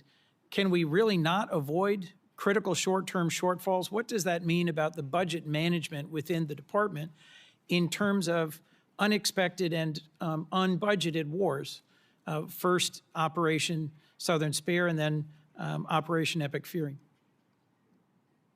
I would just note, I was sort of updated, 95% of that One Big Beautiful Bill funding will be allocated by the end of September in accordance with congressional intent. So these are things we said we would spend, and we told you we would spend them on, and we plan to spend them on those things by the end of September. So this is a new request based on new realities of a world we face, stepping up to meet that moment. And forgive me, Mr. Secretary, but that's news to me, that $75 billion will be out the door, allocated and spent by September. And I was simply questioning how we have ships running out of fuel in the open seas and planes being grounded and I didn't say ships were running out of fuel in open seas or planes were grounded. I'm saying we have to make trade-offs. Maintenance accounts are running everything out our of money. troops need on the battlefield, they're getting in spades and beyond. It's ultimately looking into the future. Can we invest above and beyond that, the types of munitions fast enough as we upgrade and modernize our force? That's what's at issue here in this $1.5 trillion, this supplemental and any other additional funding that comes. 2 quite different things, a $1.5 trillion base budget request and a now $76 billion supplemental. And I was simply going to point to Department of Homeland Security is sitting on nearly $100 billion in unobligated funds. You haven't requested reimbursement for the millions of, frankly, billions of dollars the department has spent on law enforcement. Second, we requested reimbursement and are getting a substantial reimbursement from DHS. That's good news, and that's news to me. And frankly, as we reflect on the service and sacrifice of those who put their lives on the line of this war, one of the things I've raised over and over and over is the ways in which this administration has dragged its feet on partnering with Ukraine in order to deploy the best-in-class sensors, detectors, and counter-drone systems to protect everything from Dover Air Force Base to our bases in the region, to our troops, to our partners. I want to see you focus on accelerating the defense of our troops and our nation, focus on accelerating the defense of our troops and this region, and a strategy that has a real chance at succeeding at the goals that we agree on. Because the strategy followed, I think, has no credible likelihood of success. Senator Britt. Thank you, Madam Chair. Appreciate all of you being here today. So since the beginning of the Putin's aggression into Ukraine, this body has passed 5 supplemental bills funding different portions of that war. You mentioned in your opening, Mr. Secretary, about not getting those munitions that had come through this body quick enough to Ukraine and also being able to replenish those here at home. Can you talk a little bit more about that? Because I remember the previous administration dragging its feet after this body gave them directive as to what to do. So can you shed a little bit more light as to what you were talking about in your opening? Well, thank you for that question. Sometimes we forget recent history, which under the Biden administration, there were 5 supplemental requests for Ukraine, which almost every member of this body voted for to send rapidly in a bipartisan fashion for something that this committee and the administration deemed to be urgent. President Trump may take a different view, but that was the view of the Biden administration. And real quick, wouldn't you say it would be urgent to make sure that our men and women in uniform right now have everything that they need? I would argue providing for American men and women as opposed to Ukrainian men and women is a higher priority for the United States Senate. So 5 supplementals that went to Ukraine, as good as that cause may be, why is that righteous to do? But funding troops in harm's way right now, given the threat and what they're undertaking, this is a partisan exercise. And so, it's hypocrisy. And I appreciate you pointing it out. Real quick, Madam Secretary, question for you. When the Russia-Ukraine war started, we saw obviously cost go up around the world. In particular, in that region, we know that the supplying of fertilizer, was tremendous. We also know Ukraine was top 5 when it came to wheat and corn and other things that we utilize, across the globe. It's my recollection that fertilizer went up about 55%. Obviously, if we were able to create stability there in the region and have peace, it would follow that then prices would likely go down over time within the agriculture world as well. Is that fair? Yes, that's correct. Okay, and when we're looking at the Ukraine and Russia war and trying to end Putin's aggression, trying to bring peace, General Kane, if we were to cut off the funding that Russia was getting, would it follow that would be a driver that could possibly lead Putin to the table? Sarah, yes, and their economy's struggling now. Thank you. And we also know, I saw reports this weekend, that it is said that possibly Russia and China, which I know you can't comment on right now, but are actually helping Iran, whether it is targeting our troops, funding, and other mechanisms. So a thing that we could all agree that ending that would be helpful. I want to just echo Senator Kennedy's comments that I think the sooner we can get this bill on the floor and passed, it'd be huge with regards to Russian sanctions. Also want to just talk briefly about the dysfunction of this body. So my question is for you, Mr. Secretary, and you, General Kane. I would have to think that our adversaries, and I believe that we need to fully fund our military, making sure that our warfighter is the best ready, trained, and equipped across the planet. I think we have an obligation and a duty to not only meet the needs of the moment, but to also look at what's to come and be preparing for that. You talked about an insurance policy. You talk about what we need to do. Now is the time to do those things. But I would have to think that the dysfunction of this body, whether it's the full shutdown, a partial shutdown, not being able to pass NDAA, not being able to pass FISA, I would have to think that our adversaries look at that, and it gives them a little bit more credence as to what they're doing abroad. Can either one of you comment on that? Thank you, Senator. That's why I've said, and I will continue to say, that the inability to properly fund this department, the Department of War, is probably the single greatest threat our nation faces. Whether or not we will make a generational investment in not just winning the wars currently, but deterring the wars of the future, given the step change in technology of this moment and the underfunding of the previous administration. You didn't mention continuing resolutions, which is a whole nother way our department has foolishly budgeted. So I appreciate you highlighting that. It's very true. Yeah, and General Kane, question for you. Obviously, a shutdown is a terrible thing for the Department of War and the men and women that you oversee. But I would assume that a CR is not much better. Can you comment on the effects of that? Ma'am, the department's done a lot of work to bind together founders, funders, and fighters as we look to the challenges that we face in the future, and a CR would hurt badly the effort to properly arm the joint force. I hope we can work together to do the right thing. Thanks. The people are depending on it. Senator Schatz. Thank you, Chair. Thank you, Secretaries and General, for being here. I want to start by paying my respects to First Lieutenant Tyler Feehan of Eva Beach, Hawaii, who was among those killed in Jordan this weekend while serving our country. His courage, selfless dedication, and unwavering commitment to duty reflect the very best of our armed forces. We extend our deepest condolences to his family, his loved ones, his fellow service members, and remain forever grateful for his sacrifice. Secretary, about 190,000 people in the state of Hawaii, believe it or not, voted for Donald John Trump. And I know a lot of them, and I represent all of them. And one of the reasons that they were enthusiastic about Donald Trump, and you, Mr. Secretary, was they thought that we were going to have a new foreign policy. And that I think, I'm paraphrasing, but I think you characterized yourself as a reformed neocon or some such thing.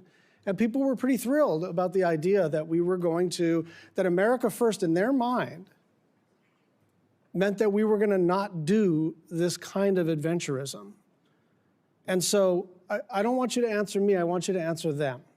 And I want to walk through the sort of stated objectives of this war at the outset. Regime change.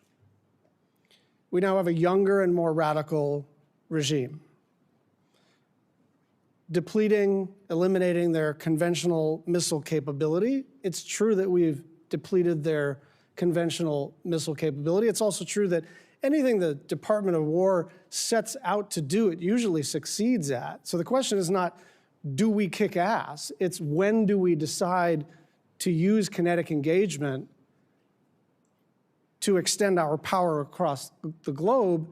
And it's clear that Iran still retains enough conventional missile capability to attack our bases and our interests in the region. Now, it's true that the Blue Water Navy is destroyed. It's also true, and you know this, that the IRGC has something that you may not call a navy, but it's got capabilities to touch us with drones and missiles and lay mines in the Strait of Hormuz, preventing their nuclear capability. It's also true that if you bomb the crap out of a place, they're going to have less capabilities by the end of it. But it's also true that we have not eliminated their nuclear capability, and whatever duration we've set them back actually pales in comparison to the, and I'll say it, the Obama nuclear deal, which we did without having to put our people in harm's way. And then the last objective, which has become a new objective, is open up the Strait of Hormuz. But the Strait of Hormuz was open before this war started. And so you tell my constituents why this war is going so well. I think you did accurately portray me as a reformed neocon, and members of our generation in Iraq and Afghanistan watched administrations on both sides try to project some remaking of a society in the image of America that spent thousands of lives. I mean, in Iraq, 15, I don't know the exact number, but tens of thousands between Iraq and Afghanistan, men and women lost. President Trump said, we're not fighting stupid wars like that again.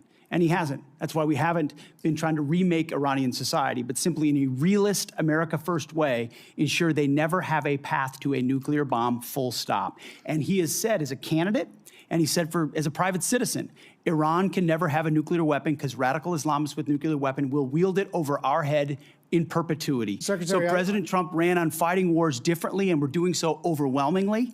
And he was very clear as a candidate that Iran can never have a nuclear capability. So I think he's directly on par with exactly what he said. Let me get a question back in here.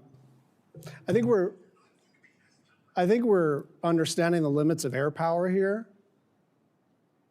because we're basically at a stalemate. Someone says the Strait of Hormuz is closed, and we say, well, we got a naval blockade, and we're just going to see who blinks first. And the truth is, in order to sort of change the balance here, change the equation here, some kind of escalation would have to be considered. And if you're taking that off the table, then we are in a holding pattern.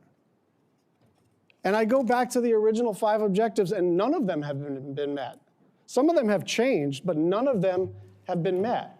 And with gas at now 402, with the Brent crude hit 90 today, up from 70 2 weeks ago, gas up about $1 nationwide, about $1.50 in the state of Hawaii, people want to know, why are we even doing this?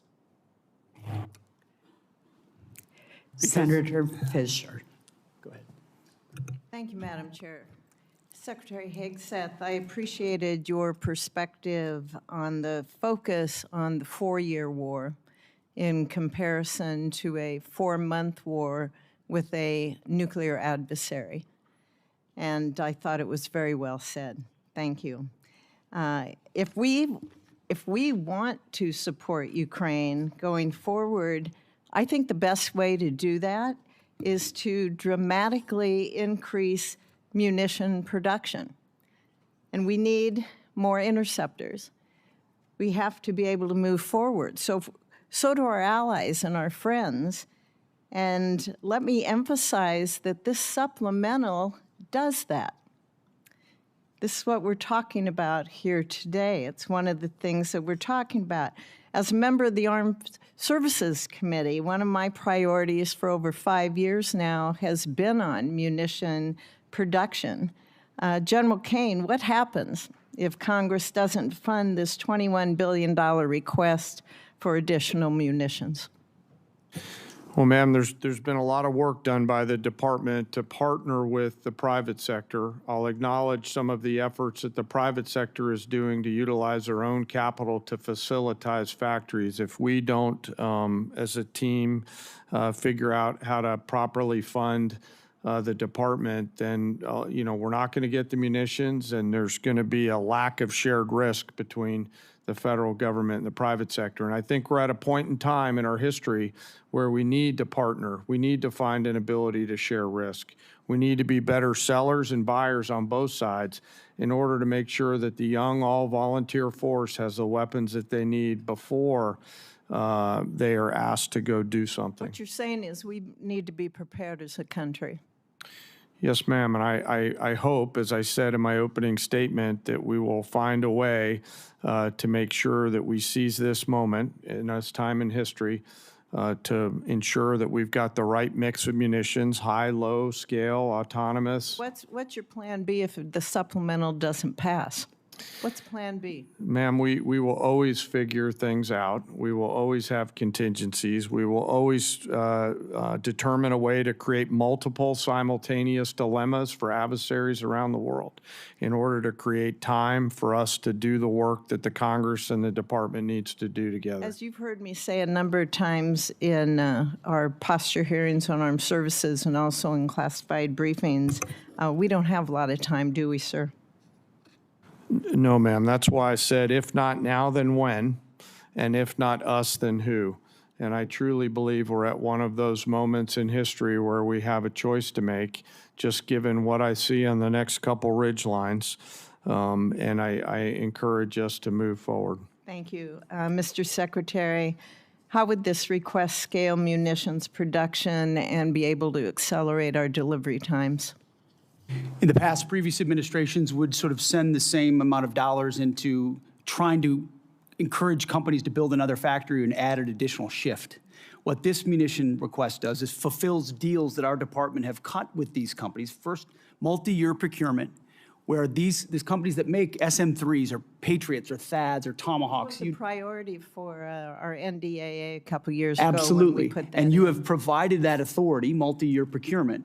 And now those companies are spending $4 billion, $5 billion, $3 billion on building their own new factories that then produce 2x, 3x, or 4x the amount of munitions than they did in the past, and they paid for it. So actually, in this budget, which is $21 billion, as you mentioned, it saves $18 billion over the FYDP on munitions because we're buying munitions at today's cost and not at 5 or 7 years from now when we will also get them.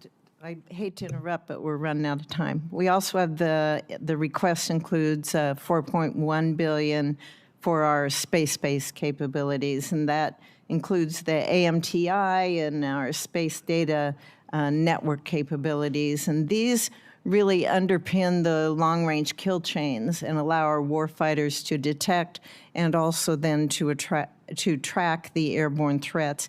So, Mr. Secretary, what's the risk to the joint force if we delay these programs until FY28 or beyond? Senator, not being able to see, not being able to sense before an adversary is able to engage one of our capabilities, and which means falling behind in the domain of space, which means falling behind at every other domain. Great, thank you. And General Kane, do you have anything to add on that about why Congress can't wait? I think you make such an excellent case on that. No, ma'am, I'll stick with the words that I offered. Secretary Rollins, thank you for your focus on year-round sale of E-15, for taking care of the horrible disasters we've had in Nebraska. We appreciate you coming out. And I have a couple things more, of course, that I want to bring to your attention, but thank you very much. Thank you, Madam Chair. Senator Van Hollen. Thank you, Madam Chair. Secretary Rollins, the Beltsville Agricultural Research Center in Maryland is one of the crown jewels of agricultural research in the United States. And my question is simple. Can we find some time to get together in the coming weeks to discuss the situation there? Absolutely, yes. Thank you, Madam Secretary. Yes. Let me turn to the Iran war. We recently lost 3 American heroes. That brings the death toll for American soldiers to 18. 1 is still missing. Hundreds have been injured. That's on top of the civilian death toll throughout the region that now stands at several thousand, including the over 150 people killed in the bombing of an elementary school in Minab in Iran. Meanwhile, the Strait of Hormuz is closed. Gas prices today in the United States again spiked above $4 a gallon. And that will also continue to push up costs for groceries and other things that families buy.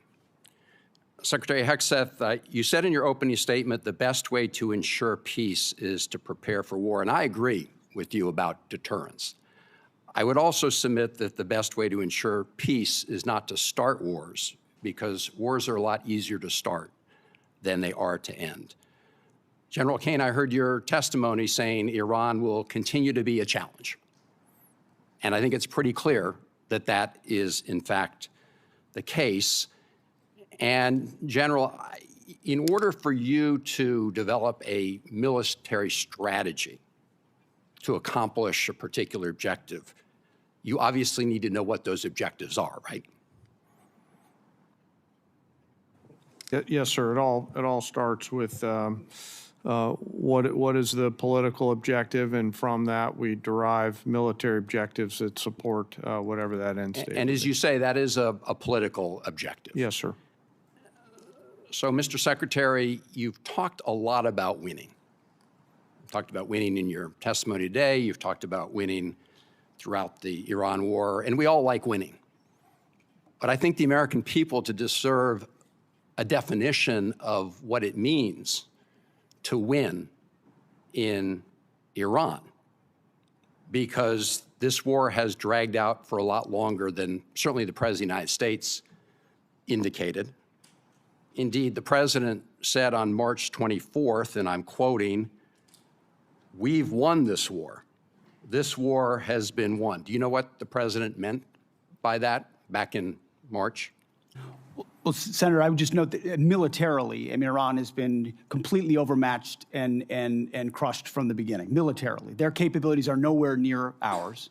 I would take issue with your characterization that we started this war. Iran started this war 47 years ago, and they've killed thousands of Americans, including our brothers on the battlefield in Iraq. Iran has been targeting us for a long time. Mr. Secretary, we didn't start it, they did. Let me just ask you this, since you said that what the President meant by his statement on March 24th, I think that we had sort of defeated Iran militarily. But that is not the entire objective of this war. I don't think there was ever a question about whether the United States, with its superior military, could destroy a lot of Iranian assets, military assets, or other assets. That was never a question. But when most people think of winning the war, they think that that means the war is going to come to an end because we've won. And the President said back in March that we'd won. So I guess my question to you is, how are we going to define winning? I hear back in March, you said about the Iranians, and I quote, "Whether they will have a ceremony in Tehran Square and surrender, that's up to them." So my question, Mr. Secretary, reopening the Strait of Hormuz is necessary in order for us to win, right? That's just a simple yes or no question. You asked me what the overarching objective is, and I would say ensuring Iran never has a nuclear weapon. That's been clear from the President from day one. That's why Midnight Hammer was undertaken, to obliterate their nuclear sites. That's why we're watching their nuclear sites. That's why that was a part of negotiations, ensuring that the next generation of Americans don't have to deal with an Iran that wields a nuclear weapon. Since that's what you're leading with, Mr. Secretary, let me just say this. You said after Midnight Hammer, and I'm quoting, "Our bombing campaign obliterated Iran's ability to create nuclear weapons," unquote. Clearly, that is not the case based on your testimony today. It's also a fact that the DNI, Tulsi Gabbard, testified in front of the Intelligence Committee that it was our assessment that Iran did not intend to restart its nuclear program. The President of the United States, just about a week ago, said Iran has committed not to develop a nuclear weapon, which of course is a commitment they've made for many years. We need to enforce that. That's what we are doing under the JCPOA. Thank you, Madam Chairman. Senator Rounds. Thank you, Madam Chair. I had the opportunity to serve as governor of South Dakota for 8 years. During that time, we deployed over 5,000 young men and women into harm's way, National Guard members from South Dakota. I attended their departure ceremonies. I attended their welcome home ceremonies, and I attended 31 funerals. One of the main reasons that I decided to come to Washington was because I never wanted to see young men and women going into harm's way again if they didn't have the best leadership, the best training, and the best equipment possible. Now, this body, the Senate, with regard to the Iranian war, to date, this body has chosen not to impose war power limitations on the president, nor have we pushed for the withdrawal of forces from the theater. I think the decision to take out Iran's nuclear program and their missile production capacity was the right one. And it should have been done a long time ago. But when the president did that, we also assumed that there would be risk involved. And when you put young men and women in harm's way, you want to do everything you can to make sure that you get in, you get the job done, and you get out. I think that's what we talk about. Now today, it has been since February that we now have the Iranians that are shooting back. We haven't finished the job. I think the question that the American people have is when the difficult decision comes, because I don't think diplomacy is necessarily working, and I think most people would say we've got more issues in front of us before this is complete. For General Kane, when the time comes and the president is asking for the decisions about the options available to him to appropriately end this war favorable to the United States and to take care of this problem permanently, are you prepared to provide him with the appropriate options that he is going to have to make a decision to choose from? Sir, I always provide the president with appropriate options and risks that he can choose from. And those options that he will have to choose from will cost money. And that's our role here. Because if we don't do it right, young men and women die. Yes. The question to you, sir, is this. You've offered a supplemental request, and I recognize that it's part of a $1.5 trillion overall. But is this enough money to get the job done, or is this going to just get us far enough until we've got to come back in here, and in the meantime, we may very well not have these young men and women out of harm's way yet? That's my question. Sir, I want to first start with recognizing your 31 fallen from home and mourn their losses. We carefully consider the use of military force every single day. And the most important thing that I do is make sure that the president and the other leaders understand the risks and carefully consider the Dover test, a place you've been many times.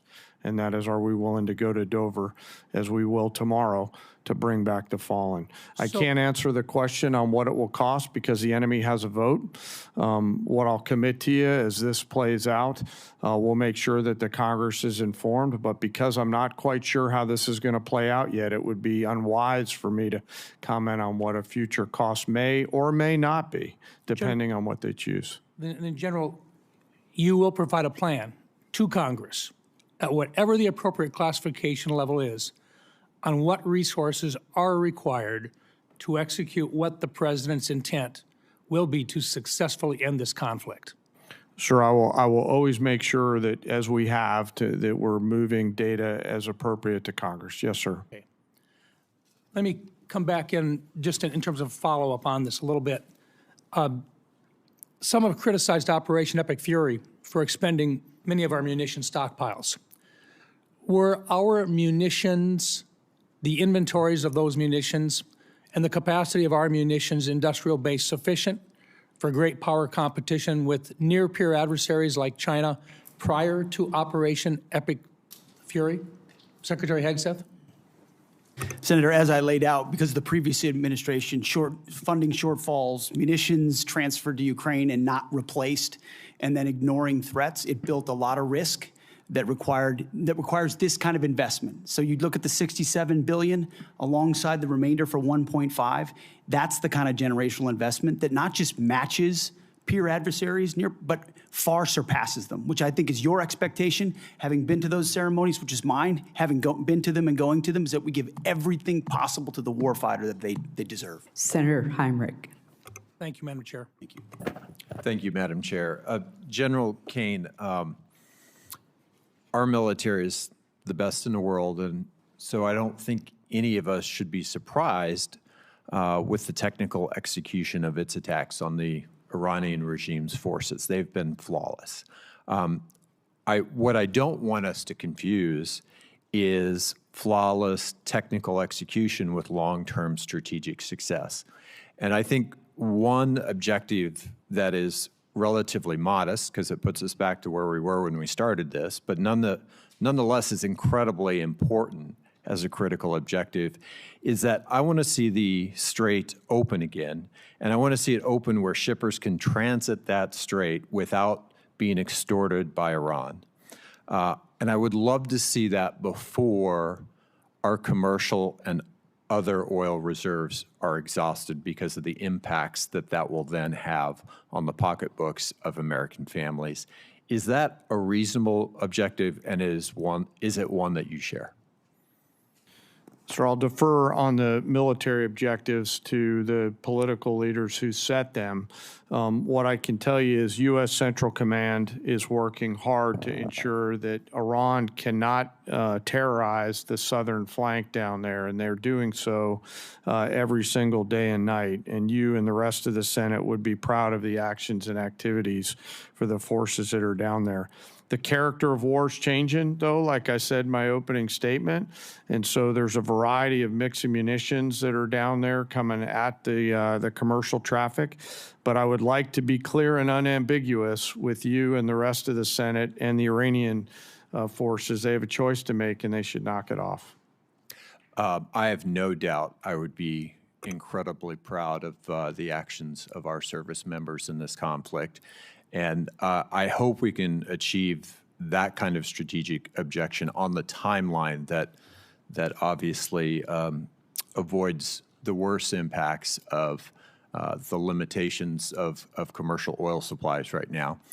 Secretary Rollins, I want to shift gears. One of the things that you mentioned in your opening statement that we appear to agree on is that there is simply too much consolidation in a number of agricultural sectors. You mentioned fertilizer and seeds, but in particular, I want to talk about the meatpacking industry, because in a previous Trump administration bailout, about $90 million went to the corrupt Brazilian meatpacker JBS. I think that Congress really intended those funds to go to American ranchers. So I want to ask you, what are you going to do this time around to ensure that the proposed relief dollars that we're talking about today, that those funds go to American producers instead of to the very foreign corporations who have created the business model where ranchers bear the risk and meat packers reap the profits? Well, that's right, and we're obviously at a 75-year herd low. There are a lot of reasons for that, but working to solve for that. Number one, the Department of Justice is investigating right now significantly the but especially the 2 foreign-owned. Number two, USDA is investing significant funds in deconsolidating packing and supporting mid-size and smaller packers around the country. I know that wasn't your question, but just to answer the bigger question, which is a really important one. But But from my perspective, what the Trump USDA 2.0 has been hyper-focused on small and mid-sized farmers and ranchers. We have worked really hard on the $40 billion that has already moved through to make sure that that goes to where it is intended, which is not multinational foreign agricultural corporations. I very much support the efforts of the Department of Justice. I think there is a very important antitrust case to be made here.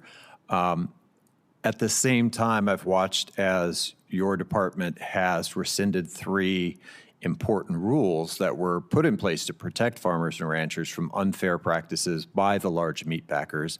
Those rules were supported by the American Farm Bureau and the National Farmers Union. Explain that discrepancy to me. Which rules?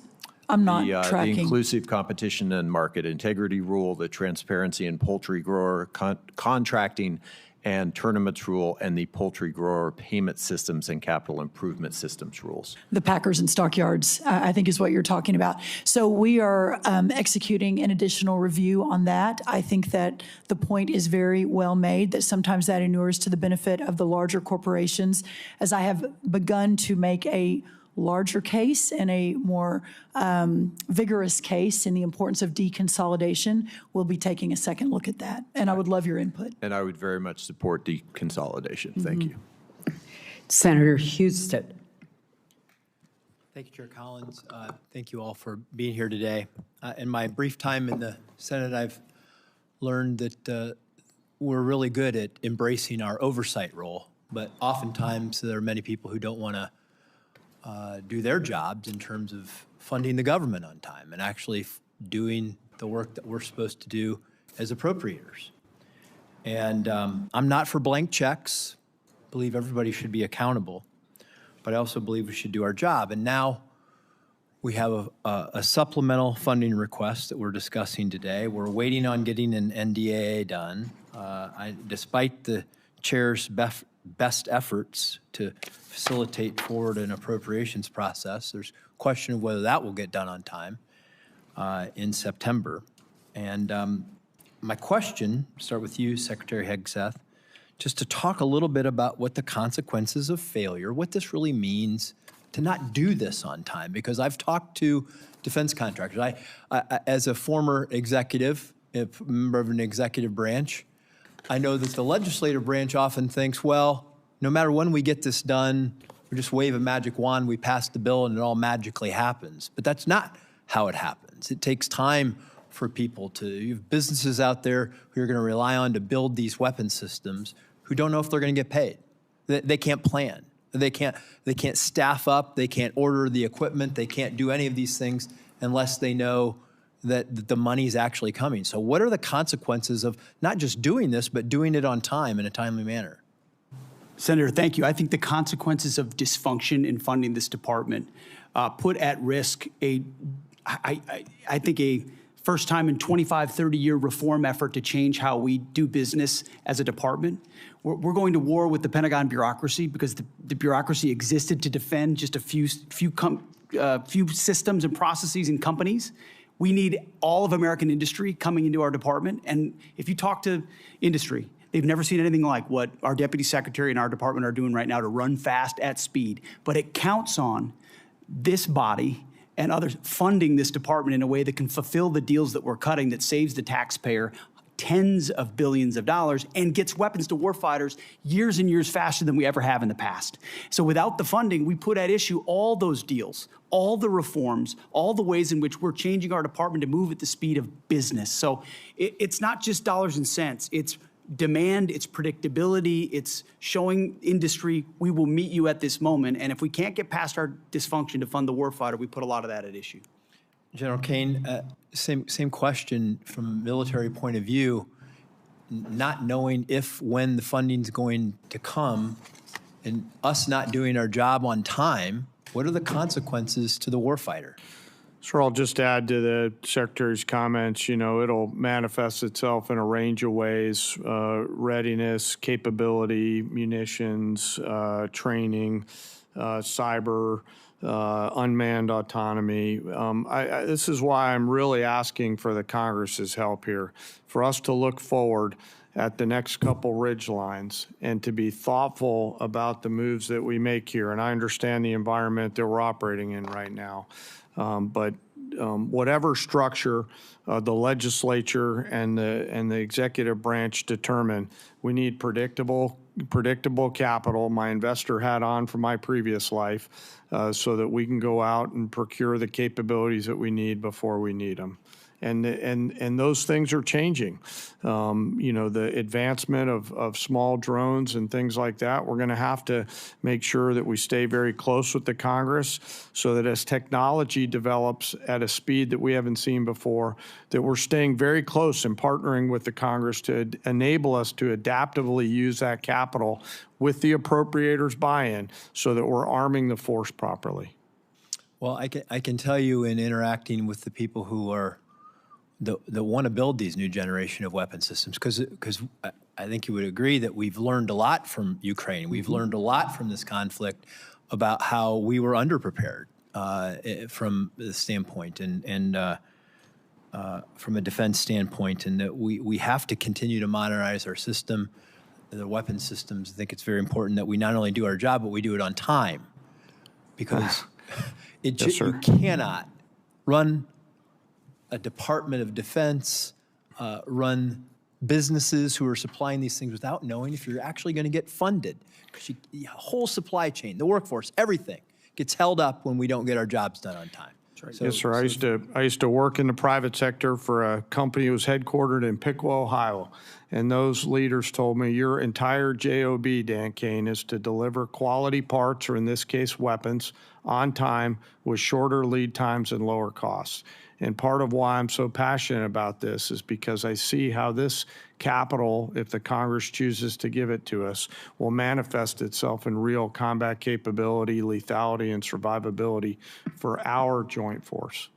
Thank you, and thank you, Secretary Rollins, for coming to Ohio, meeting with all of our ag leaders. It was great. Thank you, Madam Chair. Senator Gillibrand. Thank you, Madam Chairwoman. Secretary Hegseth, you're requesting billions of dollars in supplemental funding for a war that you said would last for weeks, and that the president has no plan or ability to end. At the same time, this still unauthorized and extremely unpopular war has caused gas, diesel, fertilizer, and other essentials that New Yorkers and our farmers need across the country, and has become much more expensive.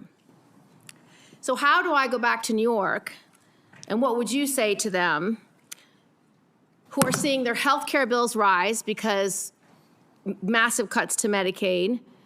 They've seen their grocery and gas bills rise, and this unpopular and unauthorized war abroad is a higher priority to this administration than their ability to feed their families and provide health care to their loved ones who are sick. Well, Senator, you're talking about political trade-offs, and our job is to deliver for the United States military and the President of the United States. And we look at the cost of a nuclear Iran, and we want to prevent that for future generations. And that requires funding and supplementals and this budget and next generation capabilities. And that's why we're here today, to request some of that to ensure we can ensure that Iran never gets a nuclear weapon. So you're essentially saying, you're asking for literally $1.5 trillion for a war that President Trump said he already won. You're asking for $1.5 trillion, unlimited money for bombs, but insufficient money in for the American people, for their health care, their food, their housing, and our farmers, Secretary Rollins, who we have cut SNAP program. We are not funding the losses from emergencies that have happened in blue states, particularly when we had frost.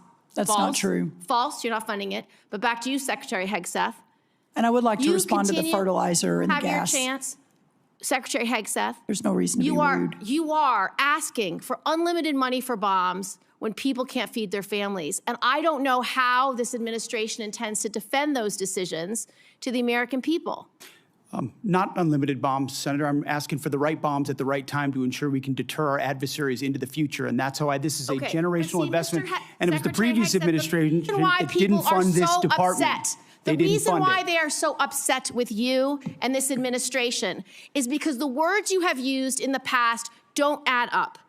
about Iran specifically. You said that we had obliterated, quote unquote, Iran's ability to create nuclear weapons. The president made the same claim. Yet 8 months later, in February of 2026, the president launched an active war claiming Iran was within 2 weeks of having a weapon. So when you say two very different things, the American people don't know who to believe or what to believe. They just know they can't afford their health care, they can't afford their food, they can't afford housing, and our farmers are continuing to suffer. So, which is true? Was it obliterated or wasn't it?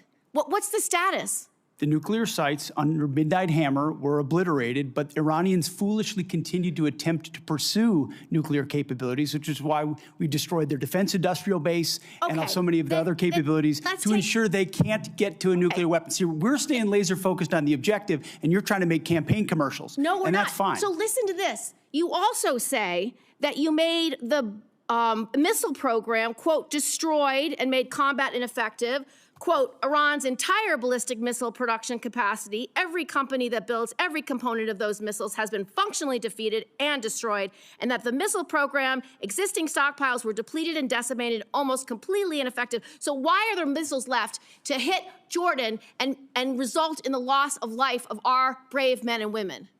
As we stated from the beginning, the Iranian defense industrial base is effectively gone. But they do have underground facilities because they're the world's leading state sponsor of terrorism, and they've spent 47 years trying to hide their missiles under mountains, just like their nuclear capabilities, because they would like to get a nuclear weapon to wield it against us. Of the war to believe, because it's either over or it's not over. It's within 2 weeks or it's not 2 weeks. We have no missiles or we have missiles, and that consternation is why so many New Yorkers are perplexed, stressed out, and find this war to be incredibly unpopular because they don't understand the choices that the president's making. They don't agree with those choices. Secretary Rollins, so you have cut over 160,000 New Yorkers have been kicked off SNAP. What do you have against hardworking New Yorkers, children who need SNAP, and seniors who need SNAP? Well, first of all, diesel is down under Biden versus today, 581 versus 480. Gas is down from Biden today from 484 to 386 today. Fertilizer is down 56% from Biden highs. Prices so this are narrative higher than that when you took office. Well, all of those prices are higher than when you took office. So you're not making life better for New York farmers. That is not true, Senator. And let me tell you what New York is stressed out about is the fact that your state is taking prime farmland and turning it into solar farms. That is absolutely inexcusable. For you to stand, you will see I have visited the New York farmers two times. Two times in upstate New York. Has expired. Senator Bozeman. Thank you, Madam Chair, very much. And thank all of you all for your service to our country and our national security. And I think it's easy for the public to understand how you, Mr. Hegseth, are, your contribution in the position you're in general, Kane, the position you're in, but some don't understand the position that our Secretary of Agriculture's in.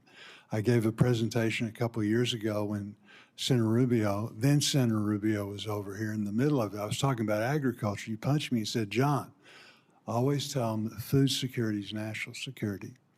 Now Senator Cotton, who's head of the Intelligence Committee now, is taking his place. He's doing the same thing. So again, what we're talking about today is very, very important to our country. Right now, we're in a generational crisis. Our banks, our economists tell us that if we don't start doing things differently, and the good news is the administration is doing things differently, we're going to lose 20–25% of our farmers in the next 2 or 3 years. I visit almost daily with farmers about the difficult farm economy, wildfires, flooding, all the things we've talked about today. My only concern is that the supplemental is very much appreciated. After hearing the testimony today and the concerns, we might need to look at bumping that up a little bit. But again, we'll discuss that later. The supplemental, though, the supplemental assistance is important in keeping our farmers going, but it's not the answer. Will you just reiterate again what we're trying to do? We're trying to give farmers a bump, an edge, to keep going until the programs that we're putting in place now kick in. You mentioned fertilizer, you mentioned E15, you mentioned value adding our products, both overseas, finding new markets. Can you talk a little bit about that, the importance of not only the supplemental, but again, what we're doing in conjunction with that so we won't have supplementals in the future? That's exactly right. The effort to bring the cost of inputs down is real. Fertilizer, seed, labor, interest rates, et cetera, number one. And if we can just get inputs back down to where they were in Trump 1, we're going to have a remarkable recovery in farm country. But then you add that to the 19 new trade deals, more coming online every day, the record-breaking exports that we're going to see in a lot of our row crops, but also in dairy and tree nuts and others. That's going to be a game changer.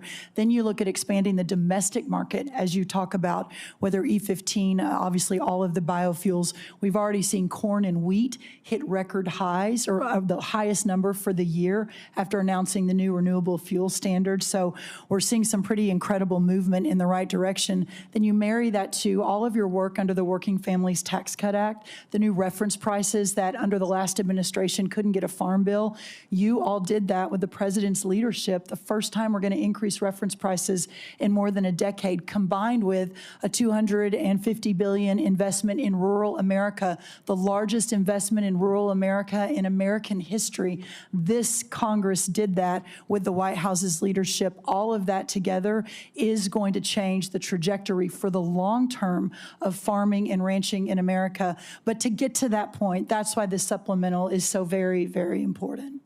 Madam Secretary, I have a letter from Farm Bureau that I want to put into the record that just outlines requesting relief to sustain America's farmers and ranchers.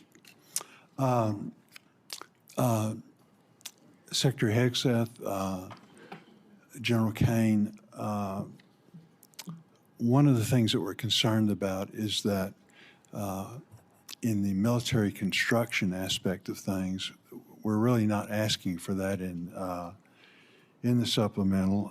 I know that the success of Operation Epic Fury, particularly for our missile interceptors and short-range aircraft, really basing was a large part of that. Can you tell us how we can help you, again, try and plus up our military construction in some way so that we're not going to be faced with this in the future, trying to double up? Senator, I think by Congress finding the ability to meet up to close to our the totality of $1.5 trillion means we're not making the kind of trade-offs this department has made now for decades. Those are the types of things, construction, maintenance, that fall off when trade-offs occur. And so you dig the hole even deeper. And what this budget does, first of all, it fully funds the UPL list, which is the unfunded priority list of PACOM, a priority theater, and then it gets at every single substandard barrack that we have across the department. So we're funding the military construction in a way that we've never done before to get out of the hole that we've had for a while. Very good. Thank you, Madam Chair. Thank you, Senator Bozeman. To the very patient Senator Baldwin. Thank you, Madam Chair and Madam Vice Chair. And thank you for appearing before our committee today. To many I represent and to me, this supplemental request is another example of this administration's misplaced priorities. Instead of spending tens of billions of dollars more for this president's war of choice in Iran, that both houses of Congress, I may add, have voted to end absent explicit authorization by Congress, we should be focusing on the needs of American families. We could invest this money to accelerate new cures and treatments for cancer and Alzheimer's. We could use it to help more families with rising home energy costs. We could use this funding to help more families afford quality childcare. We could use this funding to help more kids get free school lunch. We could use this funding to restore health care for working families. We could use this funding to support our public schools and special education. This is a war of choice. And every dollar spent on this war is a dollar not spent helping families afford housing, health care, groceries, childcare at home, investing in the opportunities for the American people. First, I want to express my condolences and my respect for the 17 American service members killed in this war since February, including 3 over the past few days. Their lives are the price this country has paid for this war. The deadliest day for U.S. forces was on March 1st, when an Iranian drone struck an Army facility at Port Shuaibah, Kuwait, killing 6 soldiers and injuring more than 30 others, including soldiers from Wisconsin. Soldiers from the unit stationed at Port Shuaibah told reporters that the facility did not have adequate air defense capabilities. These soldiers and their families believe they were sent into harm's way without the defenses they needed. Secretary Hegseth, what would you say to those soldiers and their families? First of all, that we honor and recognize their sacrifice and what they've given. I've been in touch with at least one of those families on a regular basis and understand the pain of losing a loved one is unfathomable, which is why we greeted them at Dover, and we'll greet those again tomorrow. I would say in talking to Admiral Cooper, the CENTCOM commander, before all of this was undertaken, maximizing defensive capabilities, mostly by moving as many people as possible off the X, which we did in historic fashion, moving almost 90% of Americans in theaters off of where they could be a target, first of all. So bunkers that they would move into, really early warning. on Fort Shuaibah. And I will quote from the Washington Post article of July 12th. Shuaibah, this is a quote, Shuaibah did not have any of the systems that would take down the one-way attack Shahed drones, and initial security assessments found that the base was not adequately protected, end quote. Soldiers at Port Shuaibah have also been quoted in news reports saying that requests for additional medical and drone defense systems were denied prior to the conflict with Iran beginning. Why were those requests denied, Secretary Hegseth? I would confer with Admiral Cooper, but it's not a single drone or defense request denied at any level that I'm aware of. We did everything we could to move heaven and earth in every single location to protect every single American we possibly could. An article from July 12th, Washington Post also quoted a soldier saying that the unit's request for an Eagles drone defense system was denied because of lack of assets. That's an end quote. U.S. Army Central has conducted an investigation into that attack. Do you commit to releasing the findings of that investigation publicly, yes or no? We'll get you the status of that. I would argue if it was a resource constraint, that's precisely why we're having this hearing today, to speed up systems to the battlefield, to warfighters as fast as humanly possible. It's been too slow in the past. It needs to be faster. The reforms we're undertaking will do findings that. of that investigation publicly, yes or no? I will work with Admiral Cooper to make sure it's handled properly. Yes, Senator. Thank you. Secretary Hegseth, I traveled to Walter Reed Military Hospital and met with soldiers who were injured in that attack. What they told me confirmed what other soldiers have said publicly, that most of these soldiers injured in the attack did not receive proper medical care in Kuwait, in Germany, or during their initial days back in the U.S. The U.S. military has been fighting wars in the Middle East for 25 years. Why was proper medical care not immediately available to these injured soldiers, and why were they not immediately screened for traumatic brain injuries?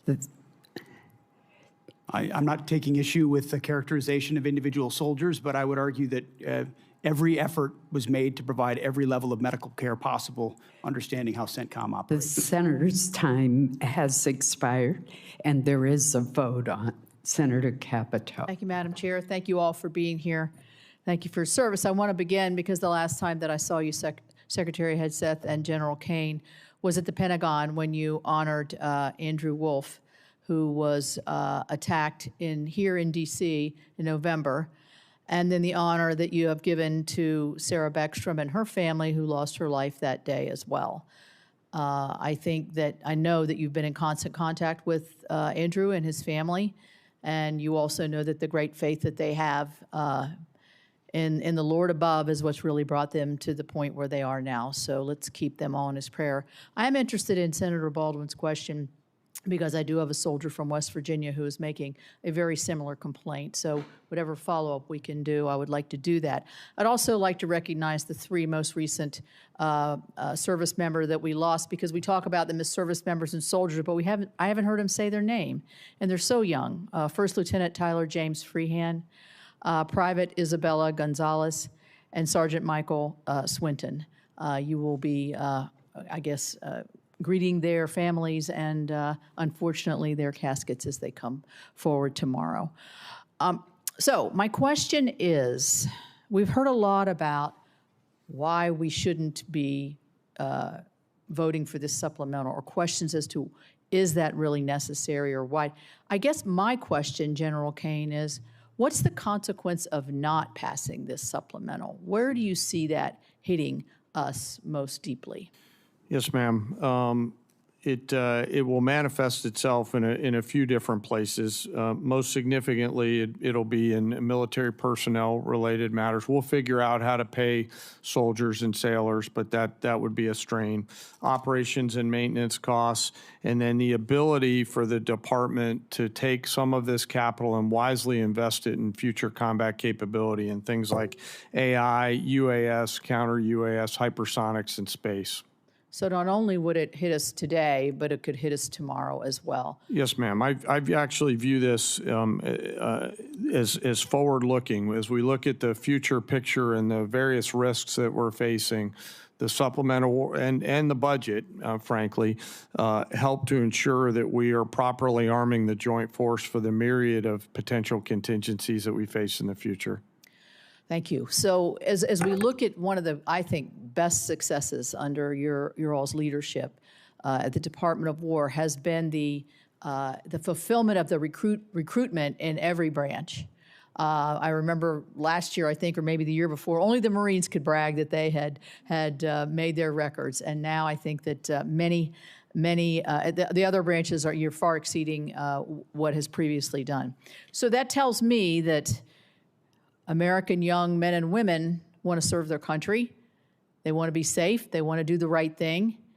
So how does not funding them, and if they think that their salaries may be short, or we're going to have a continuing resolution, or we're going to shut down the government, how can this chill what has been one of the greatest successes, I think, in terms of not just today's force, but the force of the future? And Mr. Secretary, I'd ask you to answer that question. Well, in a brass tax sense, this $1.5 trillion budget in its totality sees a 7% pay raise for junior enlisted, 6% for your NCOs and junior officers, and 5% for senior officers. So it's a significant reflection of the value we place on top of the other increases that Congress has provided them.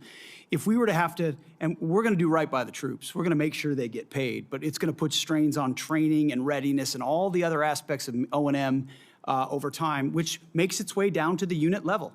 When you're saying we're focused on training and readiness and lethality, but we have to cut back on training because Congress can't get the money we need to the department, that's discouraging at every single level. And when young men and women join this War Department, we want them moving immediately into the training pipeline at the highest possible level with the best possible equipment. And they've seen that thus far, and that's led to historic recruiting momentum. We need to keep that momentum going. Yeah, and I would say that it could have the reverse effect.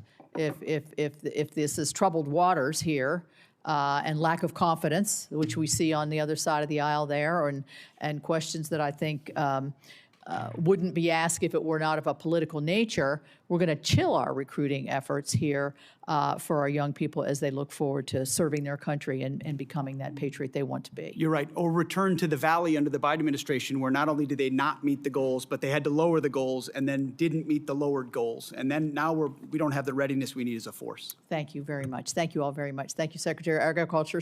I'll get to you another time. Thank you. Senator Murphy. Thank you all for being here today. Secretary Hegseth, the American people either didn't want this war from the start or were deeply skeptical of this war because they have seen this country make the same mistake over and over again in wars in the Middle East, and that is to create either unrealistic or open-ended objectives.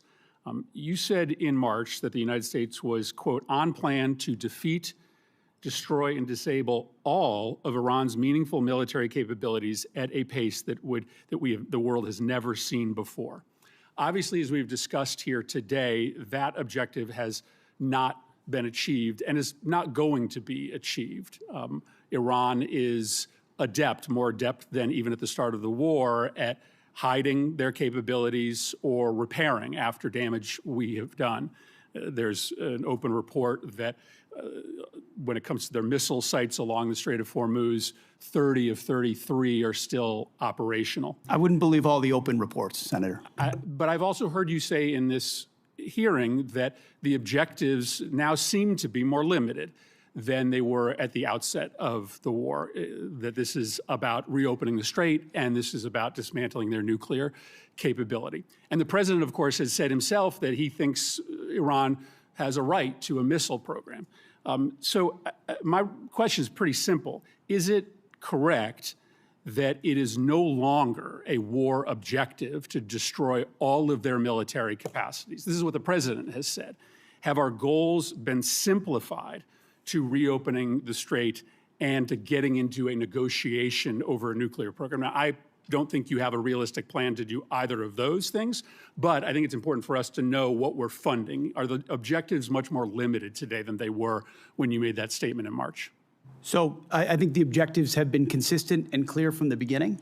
And I would contrast it to North Korea, where a conventional buildup was used to hide a nuclear capability that eventually evolved to a point where it couldn't be contested.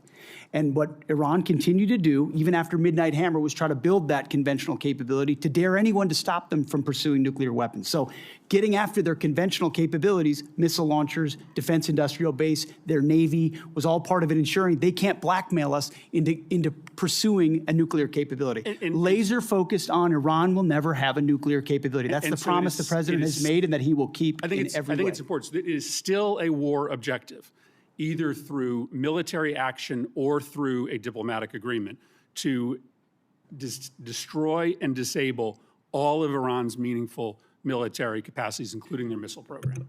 As far as all, when we talked about that from the podium at the outset of this, we were talking about their defense industrial base. And if you look at the metrics of their ability to make more, that it's been overwhelmingly destroyed. Not everything, but overwhelmingly. Now, do they have missiles in underground bunkers because they're a terror state? Sure they do, and we've acknowledged that from the beginning. Yeah, but their capacity is less today than it's ever been as a nation. They obviously have significant capacity to effectively disrupt the entirety of the Middle East and oil flows out of the Middle East, and that's not going to change.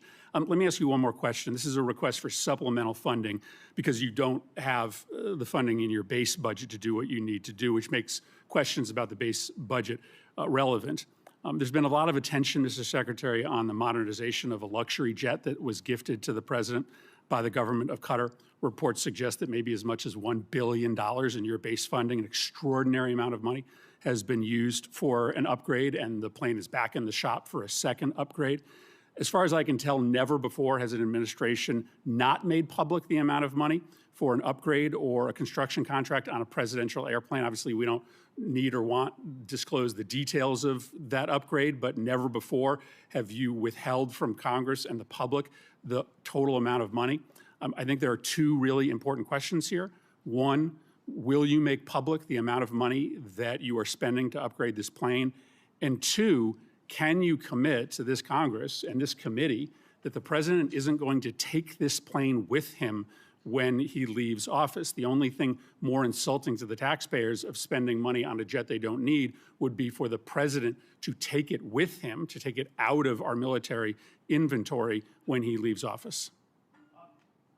So the Air Force has done an incredible job making that a capable jet that ultimately, but its capabilities and investment are classified and shouldn't be talked about in a public setting. That's not what I'm asking. Considering Will you the make security of the amount President of the United Will you States. disclose the amount of money publicly?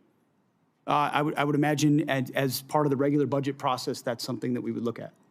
And will you commit that the president will not take But you have this to look jet? at the classification level of certain things that are not devolved for reasons of national security. Will you commit that the president will not take this jet with him out of federal inventory when he leaves office? That's not a decision for necessarily me to make, and ultimately, we're grateful to have it in the fleet for the Air Force to protect the President of the United States.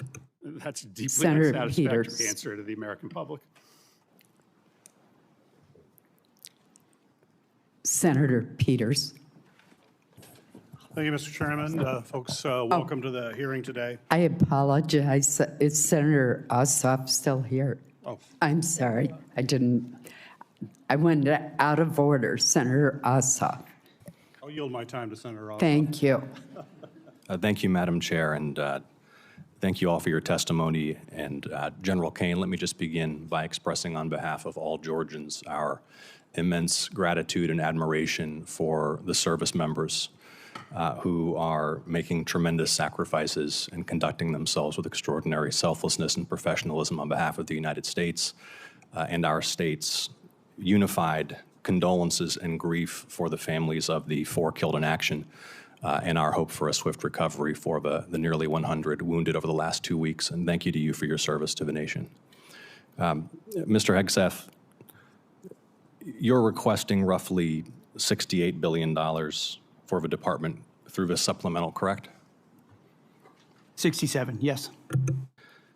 And yesterday, your department stated publicly, quote, U.S. forces struck Iranian military command centers, maritime capabilities, missile and drone launch sites, and air defense systems to degrade Iran's ability to continue attacking commercial vessels. That was a press release from your department. Is that a broadly accurate characterization of ongoing operations? That sounds broadly accurate, yes. On day 14 of this conflict, Mr. Secretary, day 14, nearly 5 months ago, you stated that Iran's military had been, quote, destroyed and, quote, made combat ineffective. That was on day 14 of the war. Was that an accurate statement? They didn't have a Navy any longer. It was completely sunk. Their missiles were buried underneath a lot of their underground facilities, and their defense industrial base has been almost completely destroyed. So as far as a military assessment of Iran's capabilities, it didn't mean by any stretch of the imagination absolute zero, but their capabilities Mr. Secretary, at the lowest level you they've been in a stated very that long time. on day 14 of this conflict, in the second week of the conflict, you stated that Iran's military had been, quote, destroyed and, quote, made combat ineffective. Was that an accurate statement? Yes or no? Iran's ability to challenge the United States of America at the level at which we're capable of. That's not what I asked you, Mr. Secretary. You said on day 14, Iran's military had been, quote, destroyed and, quote, made combat ineffective. Yes or no? Was that an accurate statement? What the American military has done to the question? Iranian military is a historic military Will you defeat, answer the and they're question ineffective under oath? in that context. 3 weeks later, you declared victory. That was now nearly 4 months ago. 3 weeks after you'd already said Iran's military was destroyed and combat ineffective, you said, quote, Operation Epic Fury was a historic and overwhelming victory. You said Iran's military had been rendered, quote, combat ineffective for years to come. And you stated we had, quote, achieved every single objective. Were those accurate statements? It certainly was, on behalf of the men and women in uniform, a historic military victory over Iran. Had Iran's military been rendered, quote, combat ineffective for years to come? That was a statement that you made 4 months ago. They had 160 naval vessels You need in to the answer Blue the Water questions, Navy, Mr. and they're gone. Secretary. Their Air Force is completely combat ineffective, and they don't have a defense industrial base. Excuse me, Mr. describe to me a country that doesn't have an Air Force, a Navy, or a defense industrial base, and I will describe to you a country that does not have an effective military. It can lob missiles. Mr. Secretary, you stated 4 months ago that Iran's military had been rendered, quote, combat ineffective for years to come. Has Iran's military been, for the last 4 months, combat ineffective? It's been set back not just years, but likely decades. You stated we had, quote, build at the level it did before, and not even close. It doesn't mean it doesn't have capabilities. Mr. Secretary, you stated we had, quote, achieved every single objective. Was that an accurate statement 4 months ago?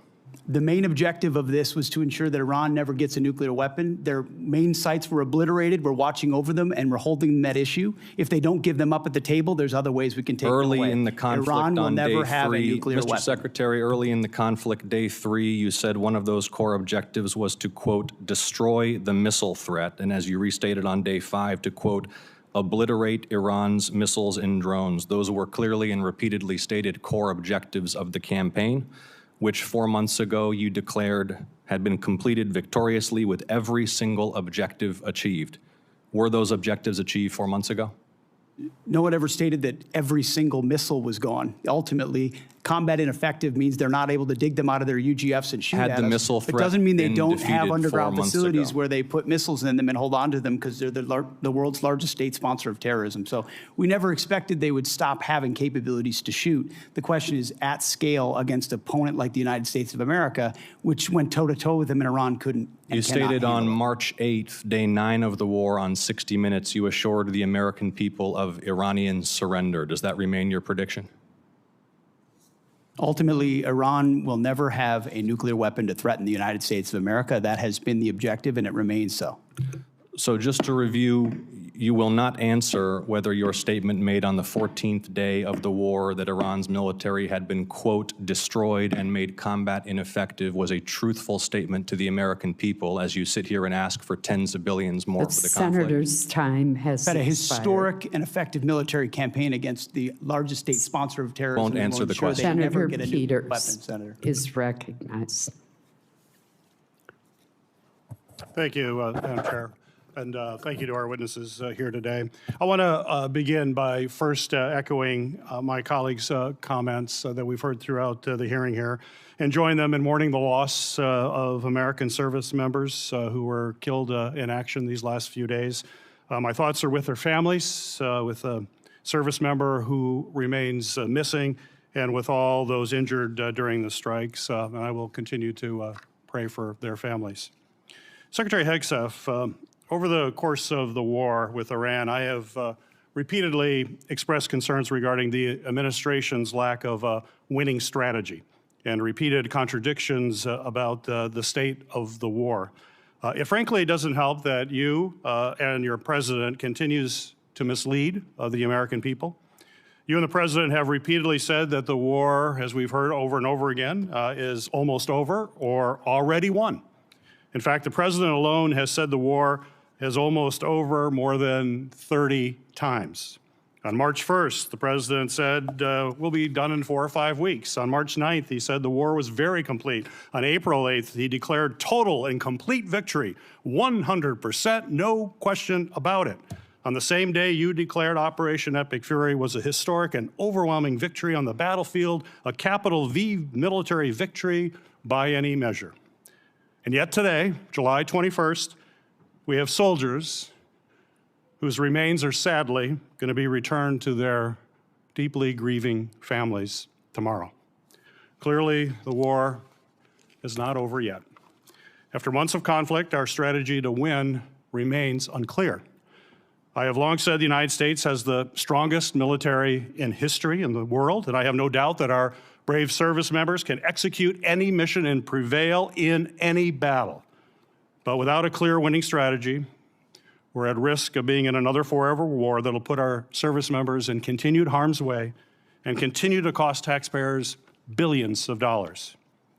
Secretary Hegseth, despite your failure to win this war, you are back now before Congress asking for almost $70 billion in additional funding.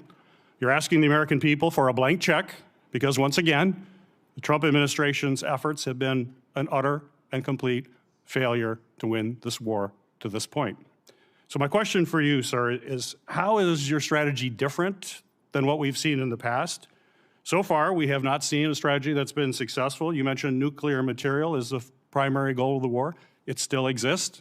We haven't dealt with that issue yet. You talk about the destruction of missiles, and yet the missiles that we saw hit recent targets are actually somehow more lethal, more deadly, more maneuverable than what we have seen in the past. So they're obviously improving their munitions. The Strait of Hormuz is still closed, reminding everybody it was open before the war. prices were lower for everybody until the war, and it still remains closed. And of course, tragically, people, service members, our war fighters, who we care deeply about, are still dying. So what's different? Mr. Hegseth, Secretary Hegseth. I think your characterization of this incredible effort as a failure is reckless. And I think it's irresponsible. And I think it smears the sacrifice of the troops that are out there making on behalf of the American people to ensure that Iran never gets a nuclear weapon. Shame on you and others who call this a quagmire and a failure, and then you want to turn around and say you support the warfighter. Either you do or you don't. Is the nuclear material still there, I can get you a ticket out to CENTCOM and talk to what those Americans are doing, and how committed they are to this effort, and how they want to ensure that Iran never threatens their families with a nuclear weapon. That's the kind of intensity that our warfighters have about making sure that Iran isn't capable of doing that. Secretary Hegseth, if you listen to my comments, you would have heard me say how amazing our warfighters are. I heard failure. And the word heard, I heard exactly what you said. I will tell you how I use the word failure, because I use the word failure to their leaders. You, sir, are the failure, not the men and women who are on that front line, not the men and women who hold up their honor with distinction. But if there's a lack of a winning strategy, they're in harm's way. Their leaders have failed them. And that's what's happening. We have political leadership. You don't have a strategy. You don't have a long-term plan to actually win this war. Win the war. The men and women are going to be able to do it, but they need to have leadership. When will you show leadership? When will you show leadership? Why don't you show some leadership and stand up to your fellow Democrats who won't fund the troops, who stand and play partisan politics while you don't give us the money? You want to stand up here and talk about the troops? You won't show any political courage to actually fund our department because you have Trump derangement syndrome and can't actually commit to anything meaningful. So I put this on you, Senator. Secretary Hegseth, you have trillions, you have over $1 trillion, you're asking for $1.5 trillion. It's not a question of money, it's a question of leadership and understanding what it takes to actually win. Political cowardice of Democrats who won't fund the troops. Senator's time has expired. This will conclude our hearing. I want to thank our witnesses for being present and the committee for what has certainly been a vigorous discussion. For any senators who wish to submit additional questions for the record, those questions will be due in 7 days on Tuesday, July 28th by 5 p.m. I'm going to ask the Vice Chair if she has any final comments. I do very quickly, and thank you, Chair Collins. This was really an important discussion about the state of this tragic and disastrous war and how we should be spending Americans' tax dollars on families instead of this president's war of choice.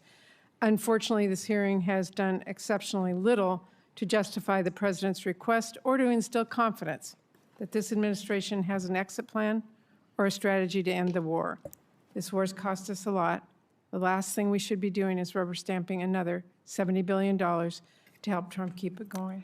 Thank you, Madam Chair. Well, Vice Chair Murray, I'm compelled to respond to your comments by pointing out that it is the duty of this committee to have a hearing when we have this kind of supplemental request. And I do appreciate the I think hearing. that your comments was not appropriate.